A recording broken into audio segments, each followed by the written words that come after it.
You damn right. Hope you're having a good Friday. This would be your last Friday of July for sure. You got one of those kind of tail days when it's a Monday. That's weird. When it's Monday the 31st, always freaks you out, end of the month. We're almost done with July. Hard to believe, but it's true. Still super hot outside. We hope you are having a good, cool, calm day.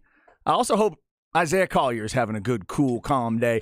But he went to a place that can be still pretty hot, but I hope they're having a great time. Zay and his wife are going to visit family in South Carolina, maybe near the coast, we're hoping. And hopefully he's having some of those beverages that he had on the honeymoon, and they're having a good, relaxing, long weekend. Zay's going to be off today. He's going to be off Monday. I will also be off on Monday. And on Monday, we are going to cede our time to Senator Henderson and Senator Standard, so I thought we should introduce them to you today. This is Chad and Zay, without Zay, but we're going to introduce you to a couple more studs around this place, and here we go. I'm Chad Hastings. This first guy you hear mornings on B&E, he was there today, historically producing. They're going to ask you to be a part of the documentary later. Historically producing the last episode of B&E. He is Ty Henderson. What's up, Ty? Sad day, but good to be here. I'm glad you're here. I appreciate it. We're going to tell the people exactly who you are if they don't know, and you and I do share at least one major love in sports, the Dallas Cowboys. So we got to get into that. Also, the other guy who will join us today also shares the love of the Dallas Cowboys. Warning, 3 Dallas Cowboys fans on one show can always get stupid real fast. I'm warning you now. He is not only the Standard, it's his name too. Jacob Standard, ladies and gentlemen, how are you? I'm good. I'm doing a lot better than, say, the Pac-12 commissioner is this morning, but we'll see how it goes. Whew! I don't know what language Kliavkoff descends from, but it translates to, yo, man, you need to do something now.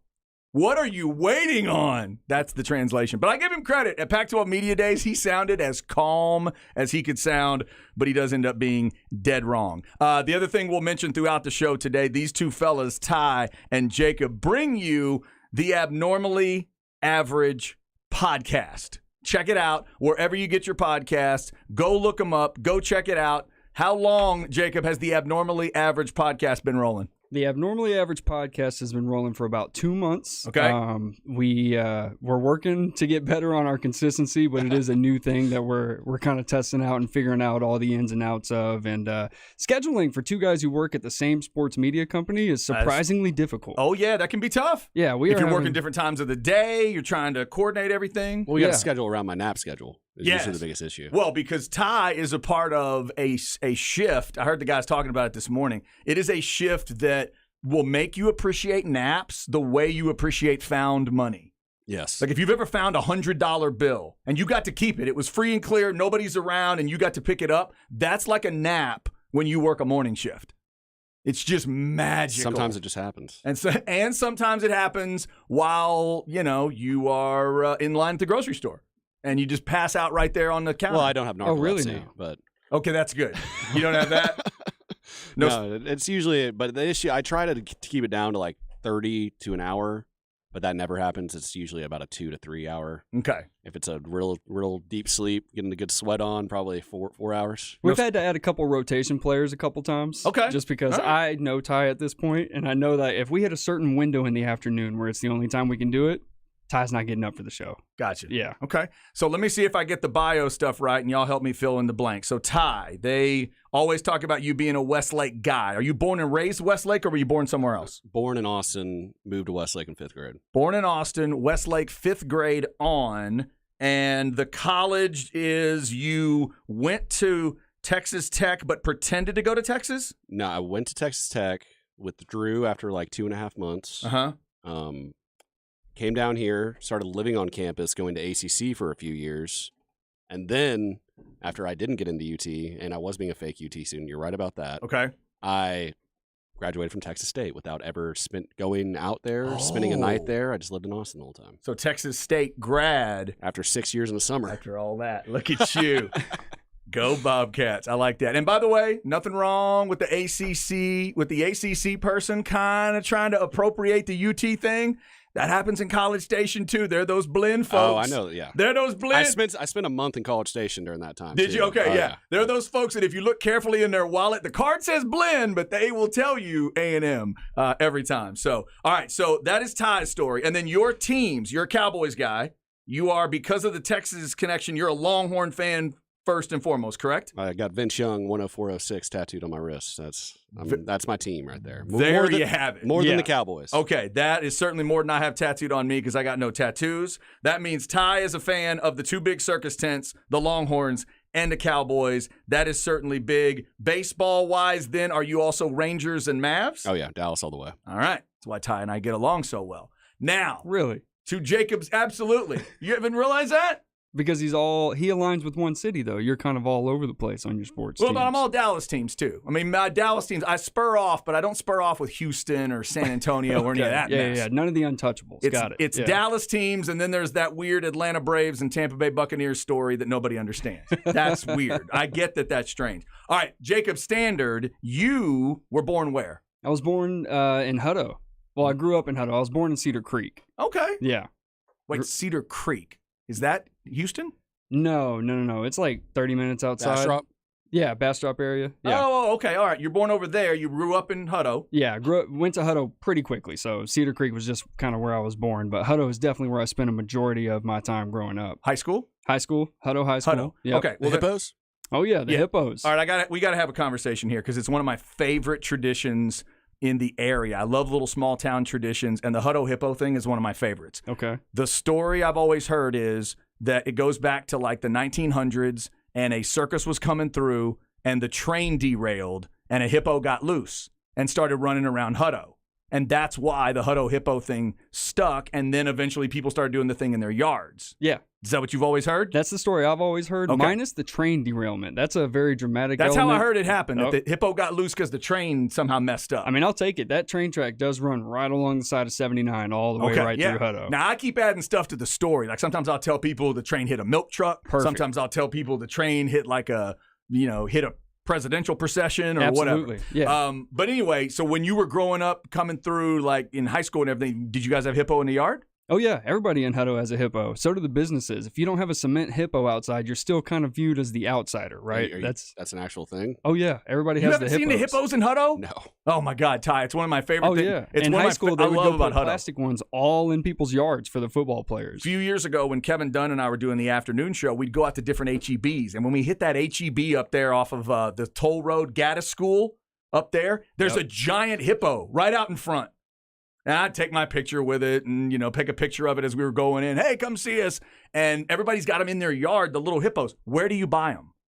Oh, that's a good question. I don't know. We just always had one. Is it Hutto Home Depot, like stocks hippos? I would assume so, or probably some sort of Facebook group that does it. I don't know. That's a great question because as long as I can remember, we've had one. I don't know if the house came with one or. Oh, if they like literally give it to you at the beginning, that'd be awesome. This says I live in Hutto Park and I have a hippo. If you're a Hutto person, let me know today. If I move to Hutto today, what do I find? Does the Chamber of Commerce let me know? By the way, to get the discounted hippo, we're going to give you $20 off. Here's where you buy it. Okay, so you went Hutto. Somebody says Chamber of Commerce has the hippos. I don't even know if that's a joke. They might. They might. I have no idea. And then some people paint them like you said. Oh, yeah. Businesses will paint them up a certain way. Okay, so you grew up high school in Hutto, college? College, I went off to A&M Corpus Christi. All right. But I got a little distracted out there on the beach. Didn't finish there. That campus is incredibly located to distract. It's wonderful. They call it the Island Campus. But so I had to take 2 years off after that, went back online, got my business degree with Western Governors University. Nice. Yeah. You got a mascot on that?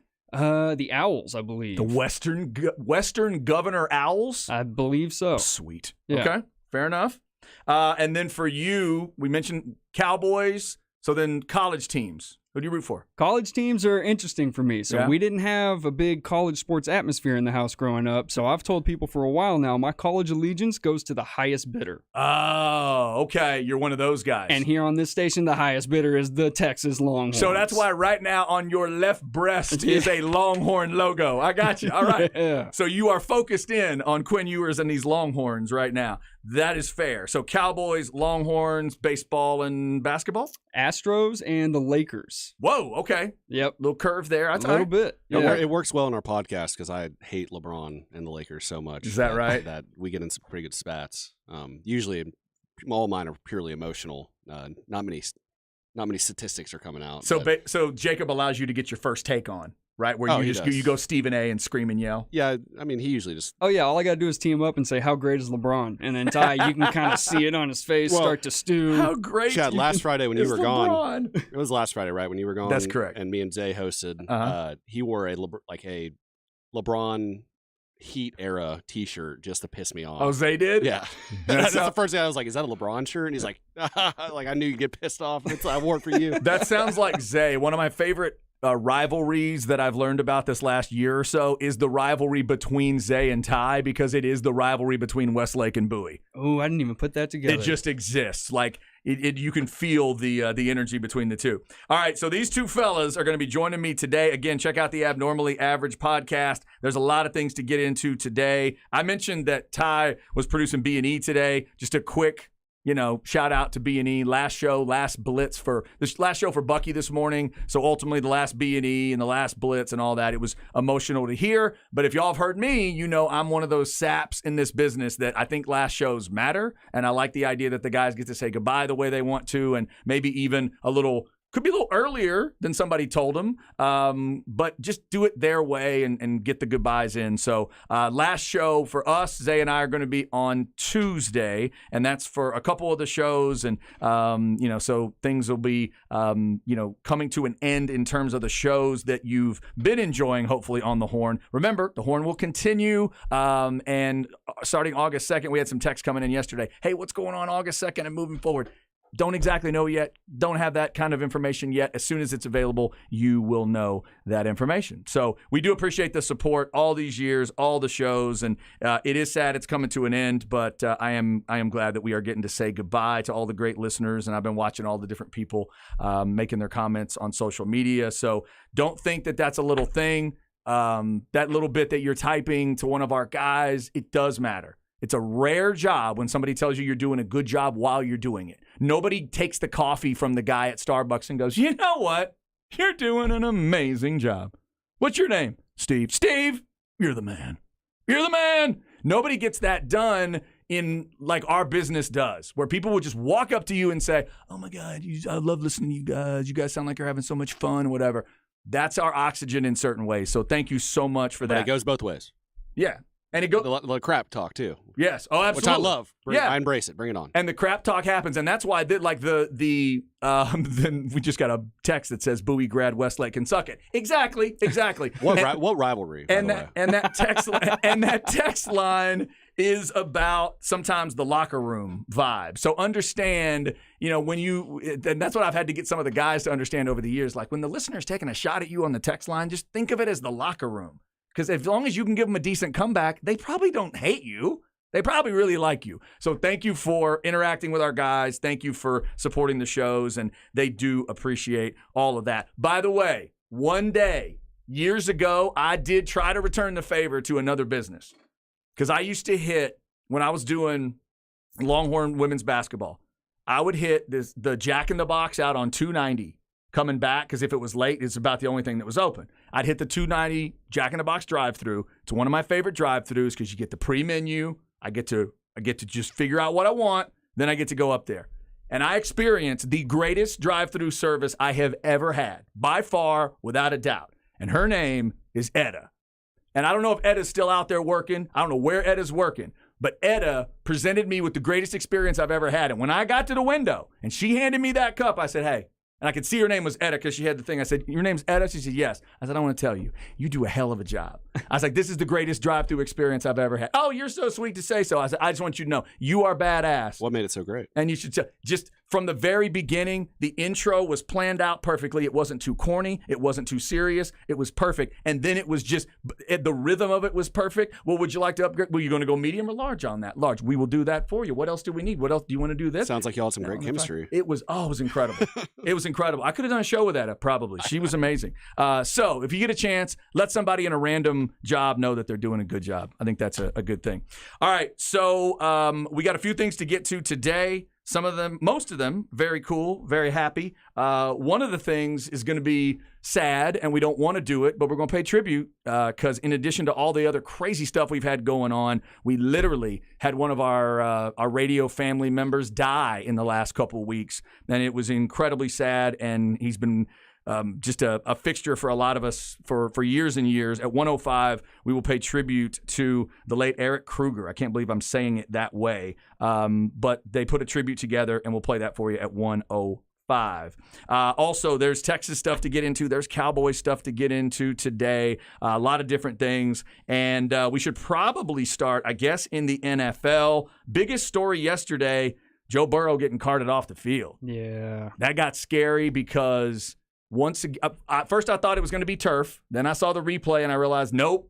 I know that I've actually seen that field. Been to Cincinnati once or twice, and I know right where that is, under the bridge, and it's right by the stadium. It's grass, but he starts scrambling and immediately pulls up with the calf. He already had kind of a sleeve on there, but that was tough. Obviously, one of the biggest names in the NFL, Jacob, for that to happen to him. But it looked. I mean, it doesn't feel right now like it's super serious, but he did get carted off for precaution. Yeah, and I think it is just that, for precaution, because all the reports are that it's just a calf strain. He'll be back before the start of the regular season, but you see somebody like Joe Burrow go down, knowing what he means to this team and really the NFL in general, and you bring the card out and take him off the field. They've done the same for other guys that have had calf strains this training camp as well.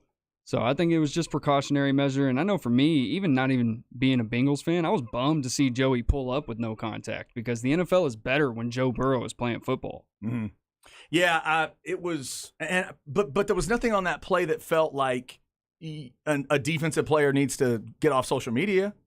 Was there? No. There wasn't anything. Nobody touched him. No, and I was a little concerned. The training staff out there. Somebody in made him Cincinnati, scramble, but that's part of the game. That's part of the deal. Oh, I think that was part of the play. I think that's part of the drill they were working. But it felt 3/4 speed, maybe. Yeah. I mean, that's hopefully he's going to be all right. That's kind of crazy. And it's weird. Calf injuries are going around. Donovan Wilson's got the calf injury for the Cowboys. Are we right sure now. it's a calf injury though? For Wilson or Burrow? Burrow. Could be Achilles. Because usually, initially when it's the Achilles, they say calf. To me, when you got no contact, obviously, and he looks like he got sniped in the leg. See, pull up like that, and he just immediately knew, hopping on one leg. That's the one thing that concerns me. The only reason, I don't know, to me, it didn't feel that extreme. And I think, and it's I haven't heard anybody bring that idea up, but because he had the sleeve on, I think people went right to the calf. And it felt like... Yeah, but if you have a weak calf, you're more susceptible to tearing your Achilles. I hope it wasn't the Achilles. But, me too. But with what we've seen, and there was a weird rash of them with the Longhorns years ago that we unfortunately had to talk about, but that is the most unexplainable injury, I think, in football certainly, but maybe in all sports. Achilles? Yeah. It's just, you can never really explain the moment. Snaps. Yeah, it never looks like anything happens. Doesn't it shrivel up too, up the back when the Achilles goes? Doesn't it shrivel up the back of their leg, the tendon? It's attached to your calf. It's attached to it. I don't know if it runs up the leg though. I'm not sure. I'm not sure how that part works. But I can't think of an. That's the most painful injury, like ligament and tear or anything that you can possibly have, is your Achilles. Yeah, I've heard that as well. Just like I've heard that right in that area. I've heard if you literally break your heel bone, it's one of the most painful things that you could ever go How does that through. even heal? How do you? Yeah. How does your heel heal? We had a coach. How do you heal a heel? One of our famous teachers and coaches back in high school broke his heel. He fell out of a tree. He was up on a ladder doing some trimming trees. He fell just wrong where he hit on concrete on his heel and broke it. And he was on crutches for what felt like ever. They give him a cast for that, or do they just put it back? Yeah, and just... no, it was cast and it was crutches, and it was back then too. We're talking about the early '90s. Instead of right now, I'm sure it's different. But yeah, he said it was the most painful thing ever. So I just can't think of an Achilles injury where it was because of contact. I just can't think of one. It's always, to me, you're always out in the open and all of a sudden it gives. I hope that wasn't what it was for Burrow. Right now, they're just saying that, carted off, right calf injury is what they called it. We'll see. Donovan Wilson for the Cowboys, 4 to 6 weeks. They're calling that a right calf strain. Are you questioning that one too, Ty? No. Okay. Yeah, just because they came out and said calf strain. With Burrow, it was just calf injury, Okay. right? Or cat like that area, Right calf injury. And then we're gonna reevaluate things. Can I go conspiracy theory for a minute? Sure. Because Joe Burrow's happened after Donovan Wilson, right? Yes. And Joe Burrow hasn't done preseason yet, right? So 2020 COVID, no preseason games. 21 recovering from ACL, he took 3 snaps. Last year his appendix ruptured, and he's been doing pretty good without preseason. Is there a possibility Joe and them saw that Donovan was going to be out right to the start of the season, and they went, hey, we're going to have a calf strain today. Hey, we're going to pull up real limp. Nobody's going to touch us. We're going to have a sleeve on, so everybody goes right to it, and we're going to say, hey, my calf hurts. I got to wait till the start of the regular season. Now, look, as an Aggie, I appreciate the idea that one of the best quarterbacks in the league would pay attention to Donovan Wilson. That's Well, number one. He was paying attention to the timeline. He was paying right? attention to timelines. Okay. I don't know. That's an interesting thought. I'm guessing if Joe Burrow is one of those tough guys to me. So I feel like if Joe can go, he's got to go because he knows what's in front of him. He knows he's got to spend every waking moment trying to figure out how to get over that big red hump that Patrick Mahomes provides. Oh, yeah. So I don't think sitting out any extra time is going to help him. I'm sure he was really upset about yesterday. I could see that, but sports guys are also routine-based, and he hadn't played preseason yet, so maybe he was looking for his way out of this one. Somebody said, remember Kevin Durant's injury in the finals? Exactly. Yeah. Remember how sudden that thing was? Just out of nowhere. Nobody touched him. No. Nobody fell on him. It just happens. Joe Burrow's injury was big yesterday. So if you have any thoughts on the Cowboys, again, we're all 3 Cowboys fans here, so jump on in if you want to let us know on the Specs text line, 337-3776. I believe it is next Thursday is the first Cowboys preseason game. I think that's right. And we'll see. By the way, we will be celebrating throughout the show. Tomorrow is the 30th birthday of Dak Prescott, ladies and gentlemen. Boy. That's wild. Yesterday, I felt old enough that Jordan Spieth turned 30 yesterday for you Longhorn What? fans. Yeah, he turned What? 30. Dak will turn 30 tomorrow.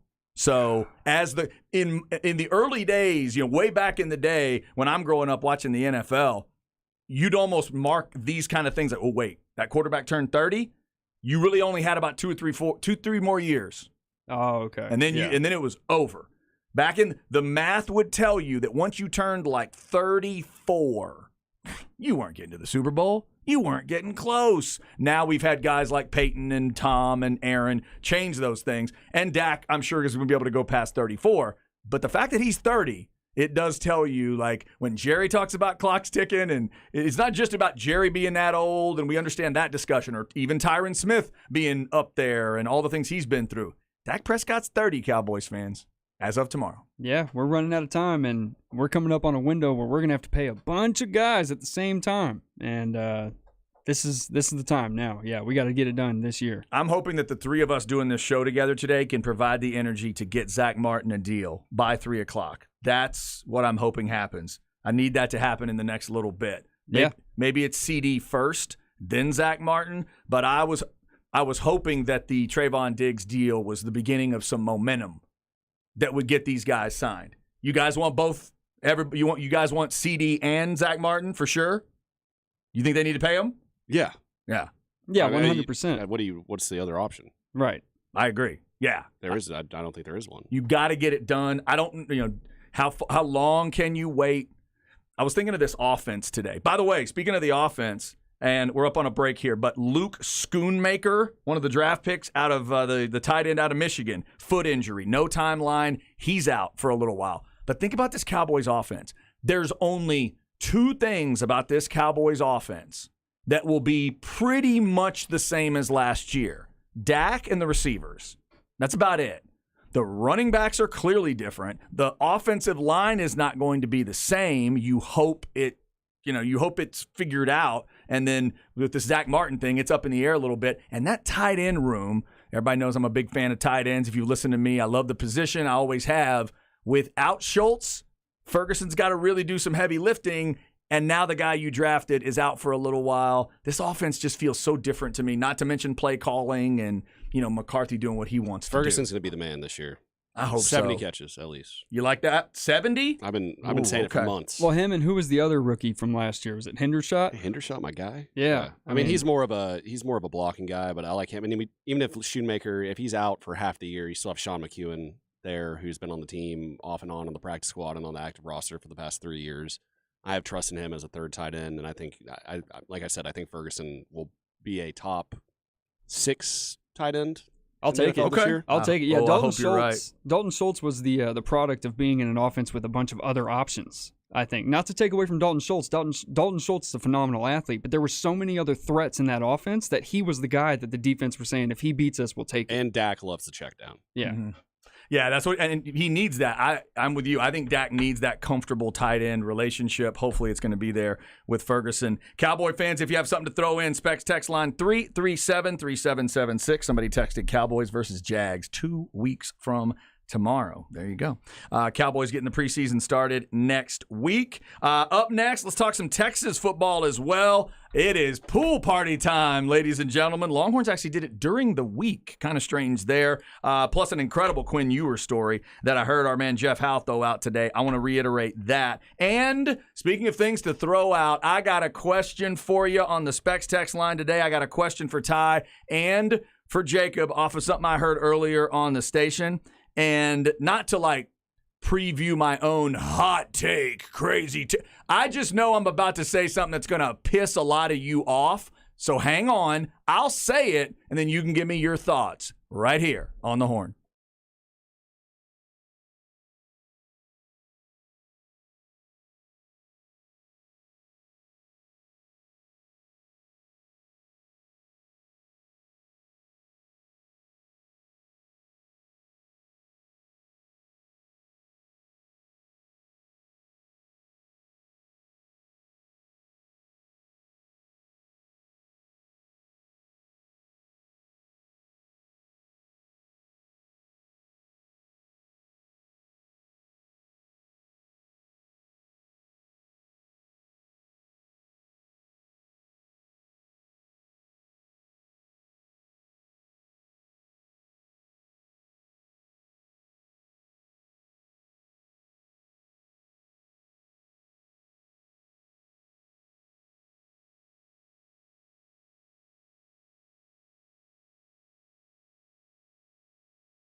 used to be.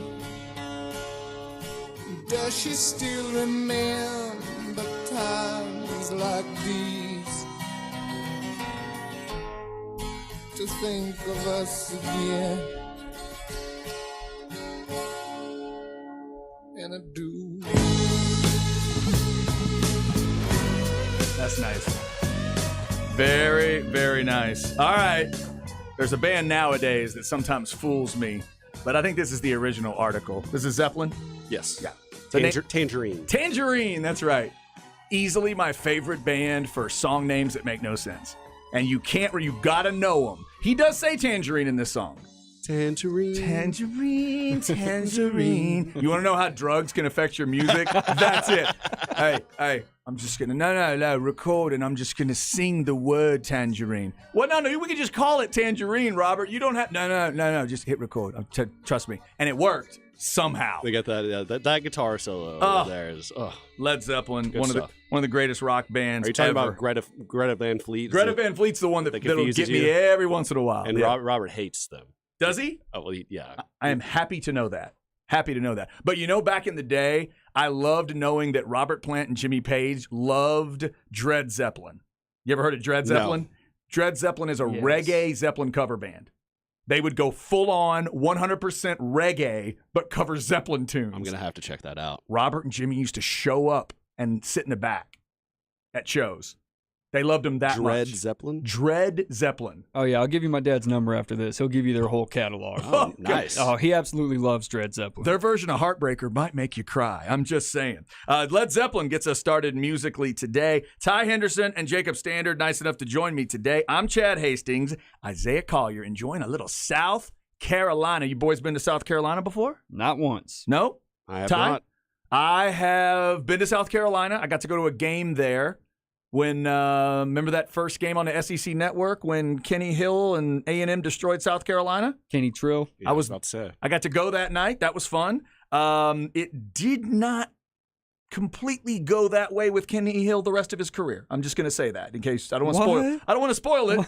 But the rest of his career at A&M wasn't exactly like that I think night. giving himself the nickname Kenny Trill was the start of his downfall. Oh man, I thought that was gonna be the name of the documentary. Well, I thought we were. coming off Johnny Manziel, he had some big shoes to fill. It really should have been. I will say. Hey, by the way, and we'll move on here, but remember the Johnny Manziel documentary is coming out in August. It's almost here. Oh, that's right. August 8th, I think, is when it is. I'll hate watch it.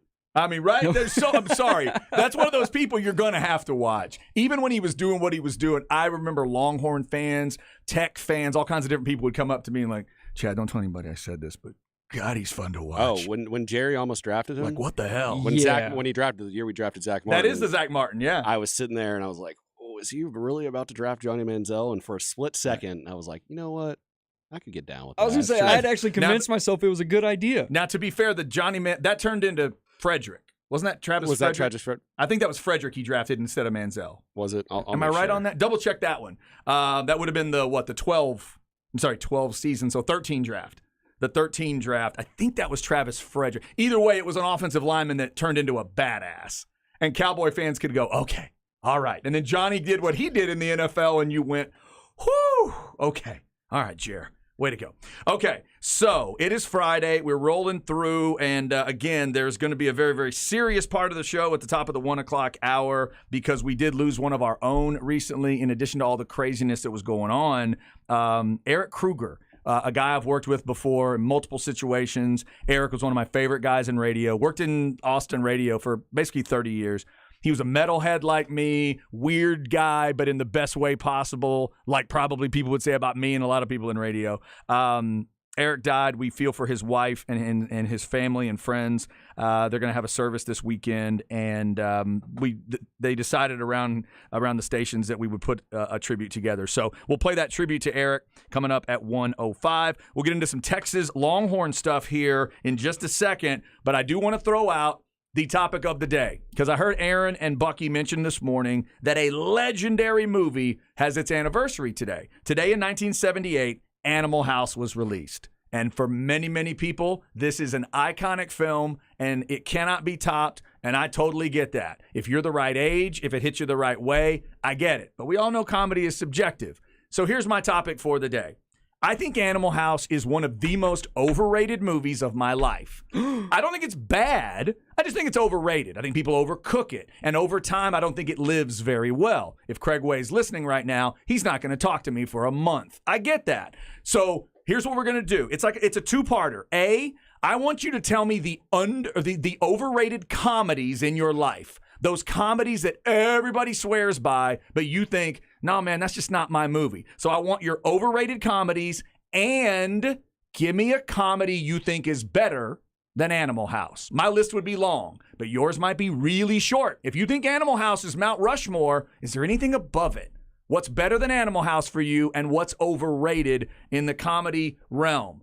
All right, fellas, I hit you with these questions earlier to give you a chance to think. Jacob, I'm going to start with you. Give me an overrated comedy. Okay, The Big Lebowski is one that everybody gets. Wow. Okay. The dude and his bowling buddies get mistaken by drug Do you dealers. hear the attitude that he used on the word dude? The dude. The dude. Wow. I went as the No. dude for Halloween like all 4 years of college, or all 6, I guess. Did you Oh, carry a White wow. Russian? Oh yeah. Okay.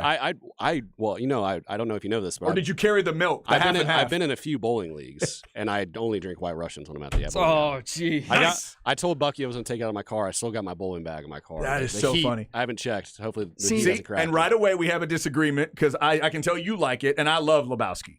Yeah, Just a yeah. movie, but I do know people that are in your category where they're like, dude, I do not get that. I Sorry. try to live like him sometimes. See, it's just one of We those all movies should. for me that if you catch it on the guide in the middle of the day, it's not one of those ones I'm going to pick up and finish to the end if I have the time. And that's kind of where I go with overrated. Watch Big The Lebowski Carpet, falls man. on that. Come on. Oh, goodness.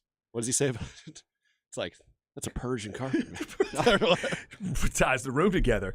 This texter says Animal House doesn't crack my list of top 50. I'm nice. 43 years old, so maybe I was too young for it. Ty, give me an overrated comedy. Anchorman. Interesting. Never, I mean, I've seen it several times. It's never really grabbed me. There's some funny moments, but I just, it's a little too, I don't know what the word for it is. Just Campy? Stupid. stupid. Somebody What does campy mean? just a little too formulaic, a little too over the Yeah, top. which it's meant to be like that. It's meant to be, yeah, but it's I just don't like those kind of movies. But if you're not into that, right, I can see how it might not hit you the right way. This text just says, I think Will Ferrell is trash. Okay, so there's a lot of Whoa. movies in that Whoa. category. Somebody says most overrated by far, Lebowski, they're with you. Thank you. This one says Caddyshack is the second most overrated comedy behind Animal House. There are people with me saying Animal House is overrated. Now, Ty, do you like Animal House? I do. You would tell me I'm wrong. I do. I enjoy Animal House Okay. thoroughly. You don't think it's overrated? No, I Gotcha. as Jacob said, the standard of just if it's on TV, no matter where I'm at, I'll probably, if I have nothing to do, I'll finish it. Somebody says greatest ever Step Brothers, overrated Dodgeball. That's an interesting Whoa, duo. easy So now. they love Step Easy. Brothers. They put think about that. They put Step Brothers above Animal House, but Dodgeball's overrated. Oh, I'll have to show you a picture during the break. Every summer and winter break in Westlake, we used to have a dodgeball tournament, and my team were Skills That Kills, and we got full uniforms. And it was the best thing, and every team would too. But Did y'all have a Wait. synchronized intro? yes, Oh, yes. yes, and I also like. I feel this texture because I'm not a big fan of dodgeball either. Okay. But just for that nostalgia, the fact we'd watch it every year, and That's so I that's like it for wild. that. I like both those movies. I'm a Step Brothers guy and a Dodgeball guy. Step Brothers probably my number one. Ever? Ever. Now, I came to that one late. I got to Step Brothers late, hadn't seen it, didn't see it when it came out, but I really enjoyed it once I watched it. Anchorman and Elf, another Will Ferrell hater, they had on the overrated movies. And then somebody says, for them, Caddyshack is Mount Rushmore. So we've had somebody say Caddyshack is overrated, and then Caddyshack is better to them than Animal House. So let us know what you think on this anniversary of Animal House. We'll get to some more thoughts coming up. I want to get the guys' thoughts on a couple of Texas things. Fellas, how y'all feeling about the Gary Patterson possibility here? Looks like Gary Patterson has been given maybe it's like a formal invitation now, or they're having discussions I think it happened. that they said if he could come back, or is he going to do it for sure? CB on the text line said that he's officially back. Okay. I need to do some more research, but If he comes back, you guys up for that? oh yeah, big time. I would be too. Yeah, what was his role? The special advisor? Dumbass coach. Was The defense, defensive analyst or however you want to look at it. He can't do the specific stuff. He can't have a headset on the sideline, but he can be on the sideline. he can be on the sideline and he can say anything he wants to anyone as long as it's not headset. Can he draw? Waddling around. Can he draw on a whiteboard? They can't. I don't think he can technically talk to players, but I have seen him talking to players during the game. That's a great question, though. Can those guys whiteboard if they wanted to while Charlie Strong was hanging in Bama for a while? Could he do that? So could you position him so that the whiteboard is facing the rest of the team and he acts like he's just explaining it to another person on the sideline and he's just holding it up over his shoulder? I think would be possible. I don't know. What kind of trouble do you get in if they break any of these rules, though? Yeah, that I don't know. Right nowadays with the NCAA and NIL and everything, are they really worried about it? Exactly. I think that could be a good thing. So you could end up with Paul Chryst helping out on offense and getting you an extra pair of eyes. And I mean, the numbers are out there. Some of the important numbers in defense. He took Texas, helping Kwiatkowski take Texas from around 50 or so to like 12, 11. Yeah, it's pretty damn good. Depending on what you're looking at. So, that could be big. So understand that one, Texas fans. Also, yesterday was pool party day. Guys, have we heard any reaction from pool party that we love? The list I saw was pretty much guys that are already committed. Okay. I didn't see a lot of guys that are, like the Micah Hudsons of the world or Kobe Colin Black. Simmons Colin Simmons. I don't think those guys were there. I think those guys are going to be at A&M's and maybe LSU's. A&M and LSU, I think, have staggered theirs out to where I think if you wanted to, you could go to all three. Wait, is this something they all do? Yes, they've all started having pool parties. Wait a minute. Started with Tom Herman, I think, here, right? That was, yes. Yeah, right. Mac Brown era didn't have this, but in the last few years, it started to happen, and now other coaches have, whether it started ultimately here or wherever, now multiple schools are doing it. That's interesting. I don't know if pool party is the first option I would have went to for a recruiting visit. This is, but get a relaxed environment, right. Just camaraderie, I guess. And so be on the lookout for pool party stories from over the weekend. I'm reading today that as many as 9 5-stars are coming to the A&M party, including Colin Simmons, Kobe Black, Micah Hudson, Ryan Wingo. So if you're a Longhorn fan, just pay attention because you're going to want to know, right, if those guys commit while they're at the pool party or right off of the pool party. Obviously, those are names Texas fans are going to be interested in. Same thing with the LSU party. So all that going on. The other thing, real quick before the break, I know Ty heard it because I heard it on the morning show today. Or maybe I heard it on Light the Tower. Did you guys hear this Quinn Ewers workout story? No. This is good stuff. What's going on? This is if I'm a fan, I like it. First off, I hear a story that he gave a big speech to the team after one of the practices. Awesome. And he told them, if you follow me, we can win it all. Just that kind of moxie, and nobody laughed, and everybody was with him and all that. But the story Jeff Howe told today from the great work that he's doing over there at horns247.com, definitely check him out with all that they're doing. He says at the end of a workout, Becton is taking them through gassers, whatever it is, Longhorn relay drills or whatever they call them, and they have to run 10 of them. They run 10, and Quinn Ewers says to him, Coach, we got 12 games this year. How about 2 more? And not one player blinked. Not one player got mad. Not one player got pissed. Come on. Everybody ran 2 more because QB1 said we're running 2 more. That's bringing me back to my Westlake days with Sam Ellinger. You like that? He used to do stuff like that. And Really? we saw that at Texas as well. You want your quarterback to be that kind of guy. Yeah, that's fantastic. Man, I'm telling you, as an adopted UT fan, it is fun being a Longhorns fan because y'all are the best at building hype. It's Kool-Aid season. This is the best. It's Kool-Aid season. Would you like some Kool-Aid, Jacob? Chad he's a spy from the other side, obviously, just trying to get us all hyped up so we can eventually be disappointed. It doesn't mean I can't make great Kool-Aid. They have accused me of making some good Kool-Aid over the years now. Come on. Dude. I'm all about the good Kool-Aid. If you're only making Kool-Aid with the amount of sugar that the packet says, you're doing it wrong. Yeah, I fully agree with that one. That's a suggestion, but it ain't the law. That's Come on now. Get some sugar in your Kool-Aid. If you're a Longhorn fan, how about a 36 today? 36 days till Texas and Rice. We'll keep talking football today. Longhorns, Cowboys, and all the rest. Coming up at 1:30, your all-flex watch list hits the quarterbacks. I'm sure there'll be no disagreements or arguments there, right? Right. That's coming up at 1:30. The tribute to Eric Kruger coming up at 1:05. Up next in the crap bag, there's people punching people this weekend, and I will tell you who and what dumb belt they're fighting for on the Horn.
only have a friend. Come on. I'm not even going for it. It's what I'm going to sing. You got what I need. But you say he just a friend. And you say he just a friend. Oh, baby, you got what Oh, I man. need. First off, I would love to hear this guy try to cover Led Zeppelin, but that's a different topic. Biz Markie, is that right? Correct. Yeah. Biz Markie and Led Zeppelin getting us started. Ty's playing some Led Zeppelin during the break, enjoying every second. By the way, our man Patrick Davis reminds me during the break, I forgot the extra period on the sentence with Led Zeppelin. They were a reggae band that did only Led Zeppelin covers, and the lead singer was an Elvis impersonator. The beginning of the video is like, come on now, I like that reggae sound. Now, come on. Not a very good Elvis impersonation. You are speaking my dad's Yeah. language right now. He's like, yeah. Just another perfect way to know that drugs can combine for great music. There's no way they were sober to think that idea a up. different kind of drugs than Led Zeppelin, though. Just such a great idea. Can you just get that feeling of like, oh, thank you very much. Give me that reggae sound. Here's a little something off Physical Graffiti, man. Here we go. It's just, that's what it was. And people just got so into it back in the day. There's a little one we like to call Stairway to Heaven. Here we go now. Come on. People say I'm there, but I'm not. Here we go. Led Zeppelin getting a little love for the weirdest reasons possible. And that's the good side of it for me. And then the Greta Van Fleet side just freaks me out. So I tried to get there, but I couldn't get there. More music coming up from Ty today. Ty Henderson hanging out. Jacob Standard is also with me today. Abnormally Average is the name of the podcast if you want to check it out. It is on YouTube. That's it. Go there, check it out. And also, these two guys will be running the show on Monday. We will be seating our time. Zay is still going to be in South Carolina, and I am going to be on a personal trip of sorts. It's not one I want to go on. My wife ended up losing her stepmom, really close friend, and the father of that friend in a week in November. So the friend and the father, they're spreading the ashes this weekend. We're going to go pay our tribute and pay our respects. And then, tomorrow I'm going to go to the service for Eric Kruger. We got the tribute coming up for Eric Kruger. It is weird in life sometimes, and everybody knows this. It'll go in stages. Like you'll be thinking to yourself, wow, everybody's getting engaged. Oh, man, everybody's getting married. Man, everybody's having a baby. Man, everybody's getting divorced. But sometimes it's, God, everybody's dying. I'm going to too many funerals lately. And that's kind of where some of it is right now. So that is going to be coming up for me on Monday. Tuesday, last show for Zay and myself.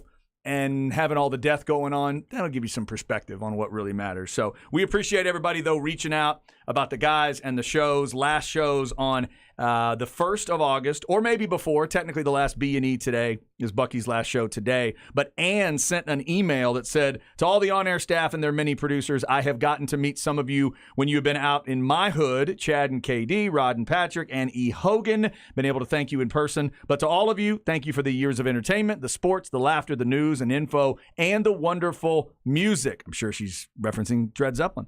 It has always had me feeling included, too. I appreciate your bosses letting you have your goodbye, validating our mutual sadness. Mutual Sadness would be a great name for a band. Wishing all of you a great experience wherever your path takes you. That is from Ann. Thank you so much, Ann. We appreciate that. We appreciate all the listeners. All that stuff does matter. Like I said, it's incredible that you would take the time to reach out and let our guys know that. So thank you so much for that. And obviously, like I've been saying, all the guys have their social media. You can still follow the guys and reach out to them and figure out, what they'll have going on. All right, let's get a little crap bag here because people are going to punch people, and they've even got a meaningless belt. Let's do it.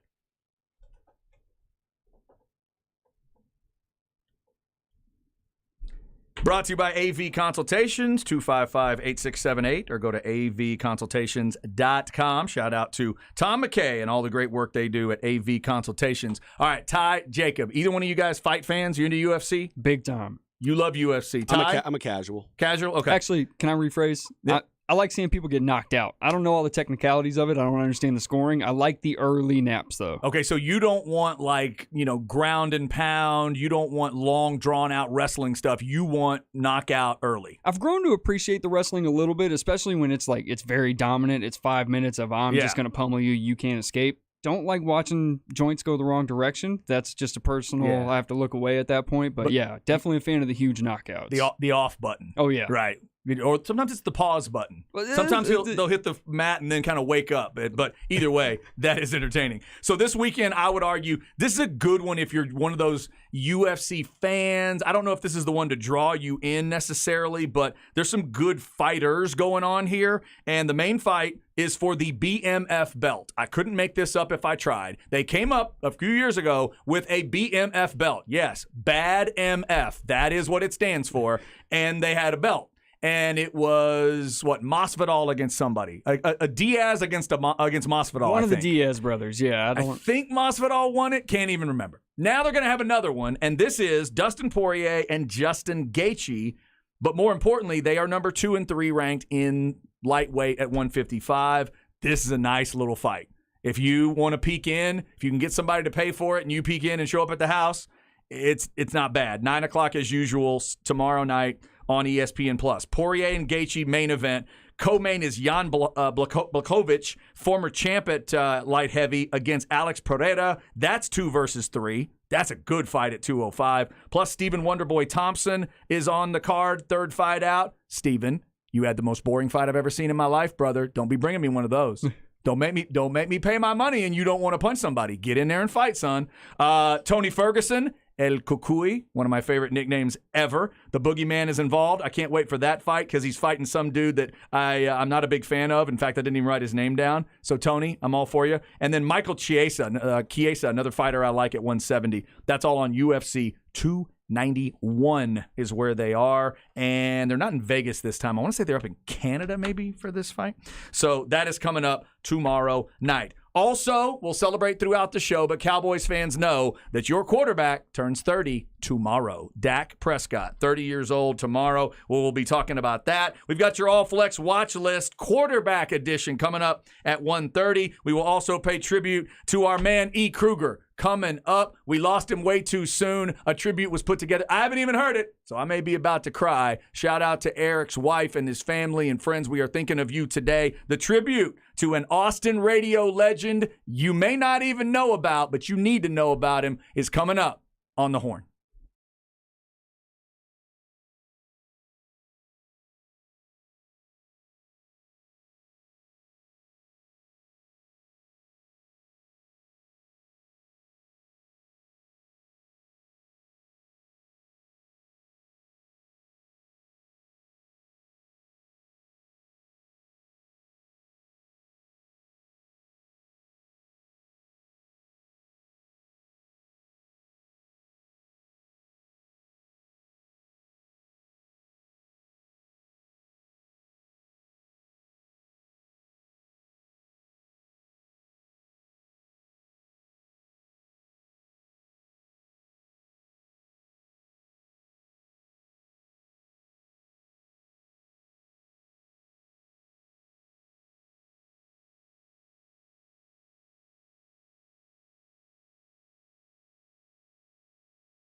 All right, hour number 2 on a Friday. You just let that Curtis Mayfield wash over you. It will solve all your problems, even all this intense heat. Curtis Mayfield will make you cooler. I promise. I hope you are staying nice and cool today. Mix in some beverages. Mix in maybe one of the, wet, like an ice towel. Like you get one of those towel things and you dip it in there and you put it on the neck. Feels good.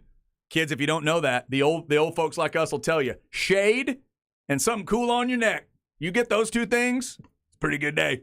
Pretty good day. And for all you little bastards out there on the golf course that haven't started looking for the shade yet, oh, you will. You will. I'm Chad Hastings, Ty Henderson, and Jacob Standard hanging out with me today. Isaiah is on a little long weekend of vacation. He and his wife are headed to South Carolina. Hopefully they're already there. There's family that they're visiting in South Carolina. Hope it's not too steamy and humid for them, and maybe they're getting some good seafood or that other kind of barbecue. It's not bad. It's just not better than ours. But that Carolina barbecue, it is pretty good.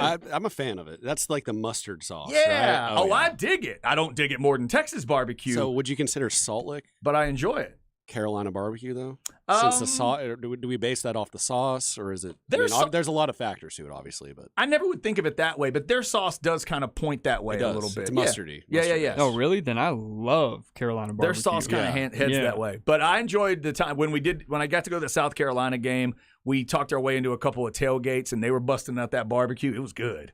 It was really good. Pulled pork with the mustardy kind of vibe to it. Very big pork butt cultured up there. Exactly. I liked it. All right, so we hope you are having a great Friday. All Flex watch list with the quarterbacks coming up here at 1:30. Where are we at in society at 1:45? We'll come up with something there with Zay gone for today. And again, Zay will be back on Tuesday, and we'll have our last show on Tuesday. Got to talk about the Big 12 and Colorado and all that stuff.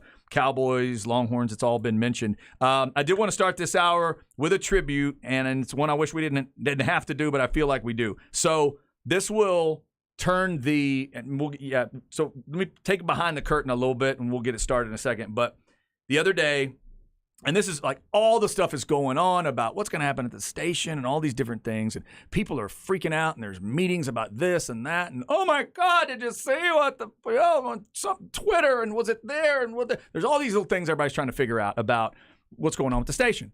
So then we had like a normal meeting, and then I get asked to be a part of a Zoom call meeting. I'm on one side, 2 or 3 people. And it was just this real quick meeting, and I just thought, oh, this is added information, and they're going to tell me something really important that I need to know, and then I'm going to disseminate it to somebody else. And then I saw the look in somebody's face, and I saw these tears, and I thought, this isn't radio. This is something else. And then one of my favorite people in this business, Christina, is the one who said the words, Eric Kruger died. And it was whatever analogy you want to use. The punch in the gut stabbed you in the face. I mean, it was so terrible. So Eric is a guy that's worked, in the business for like 30 years, and he was back with us and had been for a little while. Producer, running the board, running games, all kinds of stuff. He's done music shows and all kinds of stuff. So our guy, Dave Howard, shout out to Dave in the Cave. He decided we needed to put together a tribute. And those of us that knew Eric and had worked with him thought it was a great idea. So here is the tribute. Rest in peace to the great Eric Kruger. And again, shout out to his wife and everything. But we got some messages put together for him. So sadly, it is goodbye to Eric Kruger.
All right, there you go. Rest in peace to the great Eric Kruger. Yeah, one of those guys. And again, you may not have known that name, but if you've listened a long, long time, you probably heard, the name here and there, Eric Kruger, E. Kruger, and just everything, anything he talked about. There was this great passion in it. And just to go back to that reference, if you want to pay tribute musically to Eric Kruger, the last thing he ever recommended to me is that Iceberg Slim album, which I still have not listened to. It is Pimp, The Story of My Life. It is his memoir of literally being a pimp.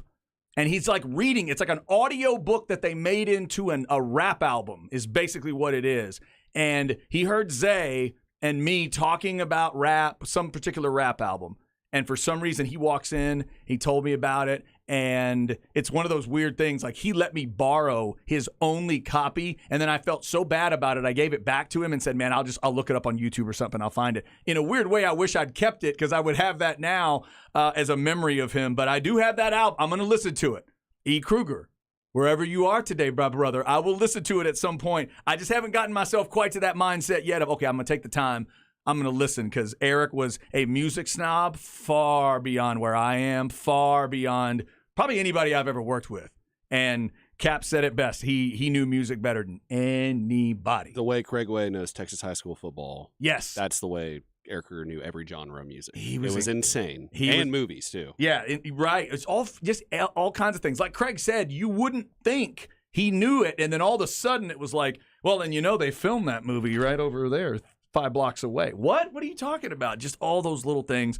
Yeah, he had no Google necessary when you're hanging out with Google, right? Eric Exactly. Kruger. Yeah, and he's one of those guys that there was a lot of things said about Eric Kruger, but I don't remember a lot of mean ones. I don't remember many cruel things being said. He was a nice dude, and again, weird in the best way. Like Keep Austin Weird. He was that to me.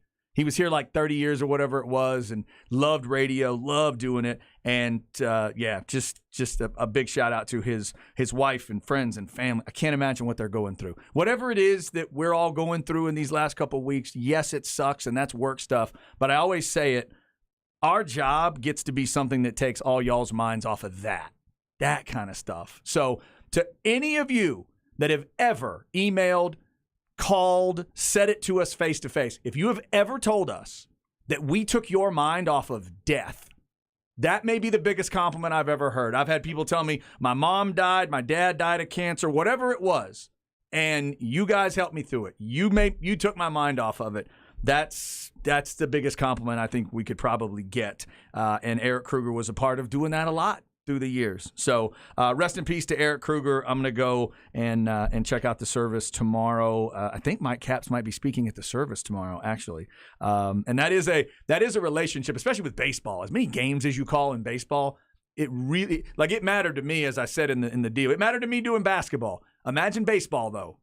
162 in the majors. What do they do in minors? 140? 150, something like that. Every bit of it. And and to get you got to be comfortable with that person. You don't want to hear a different name every time. Oh man, I'm training somebody and I want to do this. So it's important. And Ty will tell you, as I'm trying to bring folks up in the business, trying to teach somebody how to run a board and whatever, I'm always trying to get them to focus. If you're doing a live game, focus on that other person. What do they need? What do they want? Make them comfortable, because no position in our business is more important to me than what Ty's doing right now. Sitting in front of that board. For some reason, the words producer or board op, it can kind of be like a swear word or a joke in our business, and I don't know why. I have no clue. I've tried to change that over my career, and I've maybe not done the best job. I love it. For some reason, for some reason, the word producer is a great word in television. It's a great word in music. It is somehow not what it needs to be always in radio. But for me, it is the position I respect more than any other, because that's the person that's got the most in their hands at any one moment. They can screw it up faster than anybody. They can make it great better than anybody. And a great producer is so crucial. And I'm so goofy with this business, I can hear it from a distance. I can be driving and I can know who's producing or not. I've called people up and said, dude, I can tell it's you producing. That was tight. Well done. I've done that to people before because I can hear the difference. I can hear the difference between Eric Kruger producing a game and somebody else producing a game. You Definitely. can literally hear those differences. I'm way more comfortable back here than I am in those seats. Is that right? Very much. Just having, I can only talk with my hands so much. I Yeah. need to be doing something else. It's way I hope to one day be in your position, but until like I'm totally cool running things back here. I could turn off your mic right now, Chad. Exactly, right? You can do all that kind of stuff, right? And so many things are in your hands right now. And Kruger was one of the best at it. So shout out to all the great producers. Shout out to anybody who's ever put their hands on a board in a radio station and love doing it and help to create that, because it is so important. All right, so that was the tribute that we wanted to do. I think it's been on Coke FM today. I think B&E played it this morning as well. So Yeah. I hope we gave Eric his proper due, and I don't know, I know they're going to get that tribute to his wife, and it's one of those things of, I have met her before, and she's an incredibly sweet woman. I wish I didn't have to see her tomorrow, but I do, and I'll give her a big hug if that's possible, and just go and pay the respects tomorrow for that. So lots of sports obviously on the board for us today as well. A lot of football going on. We've been talking some Longhorns today. Pool party was yesterday, and you got more pool parties coming up at other schools. Bizarre. But most importantly, you have practice getting started on Wednesday. They'll get a press conference or two done, and media can talk to coaches on Tuesday. And then Wednesday, it cranks up, gentlemen. The Longhorns will be in fall practice as of Wednesday. So, and by the way, I think if I'm seeing right, next Tuesday, Wednesday, Thursday is like 105, 107, 108, whatever it is. But y'all should be happy about that, because your team does have to go to T-Town week 2. So It's not as hot there as it is here. nothing better to get you ready for Tuscaloosa than a good hot day in Austin, right? Sure. It's probably a little bit more humid there. I was going to say humidity might be a little bit different. Hey, when they came here last year, they weren't ready for it. I can tell you that much. That was an 11 a.m. kick, though. What time is this kick? 7? Yeah, it's later. 6:30, It's a night 7, game. whatever. Yeah, they played straight through the heat of the day when they came That's down true. here last year. That's a good point, dude. That night game in Tuscaloosa is gonna be so awesome. They're gonna lose their minds. As much as they are they're one of those brands that can get accused of fans just show up and kind of moan and groan sometimes. Saban's yelled at him before about, what are you doing? We're only up 48-0 on Western Carolina. Why are you going back to You your got mad at him for leaving. Yeah, why are you going back to your tailgate? But when that place is full and it's popping, duck. I mean, it's one of those things I was jealous of as a fan of another team, and as a team who entered the SEC was, okay, I would love to have what they have, which is over 100,000 people and the full stadium going around. Yep. The Bull Ring. Oh yeah. They're one of those places where I remember you see it on TV and you think, good God, that must be tough to go in there. That's my favorite kind of stadium. Now, here in this state, you've got both Texas and Texas A&M essentially with that idea created now. Stadium goes all the way around. The sound is trapped and it dives to the field and it lets the other team know you got to deal with these people too. Oh yeah. I was at that game when Alabama came down. I've said it before on these airwaves. This job puts me in a position I definitely don't deserve to be in a lot of times. But you could feel the stadium when those fans got excited. So, and there's those moments on TV when you're watching a game and you see the camera shake during a crowd shot. Right. That's not a dude losing his grip. Yeah. They are shaking that place. Those are incredible moments when you literally feel the stadium Oh yeah. move. It's the best. You can feel it move. You feel the energy of it. And You got to do your job as a fan. That's it. Well, yeah. That's Absolutely. I go into whatever section I'm in. I let those people know. I'm like, hey, I'm we're- going to yell for 3.5 hours straight. and so are you. Yeah.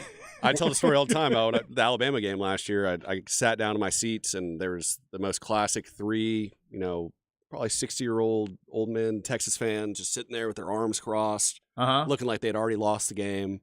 I said, hey, This is before kick. this is before kick. Okay. I turned around, wearing my blue Sam Ehlinger Colts jersey, and I said, hey, Sweet. we're not going to have any of that here. And I'm a little confident. I've had a few beverages.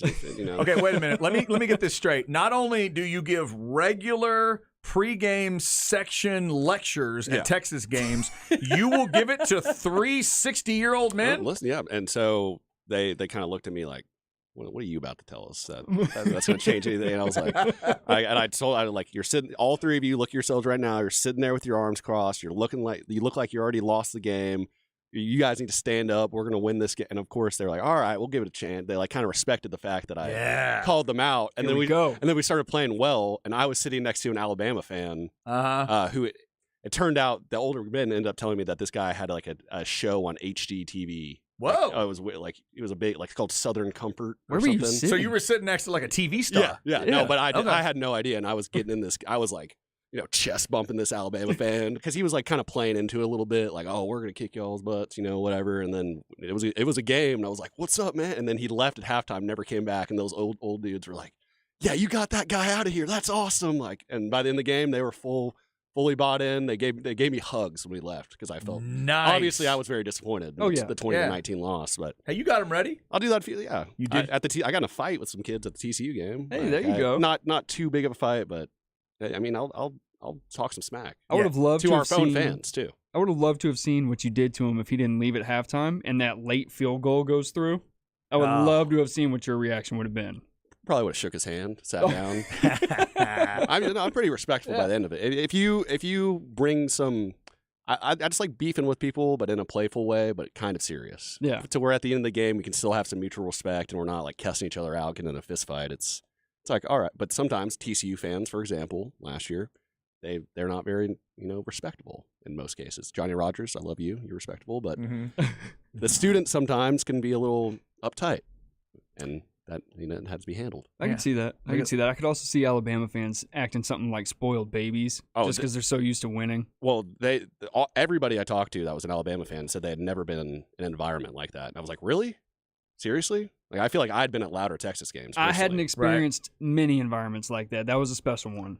Yeah, and it's going to be that way on September the 9th, too, because whatever Alabama isn't in those non-con games or whatever, boy, they're going to be ready to go. There'll be lectures being given by if any Alabama fans are folding their arms, I guarantee you the Thai Alabama version is going to give them a lecture. I'm sure. Early on September the 9th, and that is going to be a fun game. We're 36 days away from game 1 for Texas, which is, of course, Texas and Rice. More thoughts on that. Cowboys dealing with a couple of injuries, but I want to get both of these guys' thoughts on the seasons for both of the teams. We're all Cowboy fans. These two guys follow the Longhorns and are rooting for them very closely. I want to get predictions coming up. Also, the all-flex watch list. We hit the quarterback group. I like the list. I'm even going to add a couple names to it of guys I'm interested in watching this football season. We're also talking about the most overrated comedies of all time, and give me a comedy that you think is better than Animal House. It came out today in 1978. All that's coming up on The Horn.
Papa don't take no mess.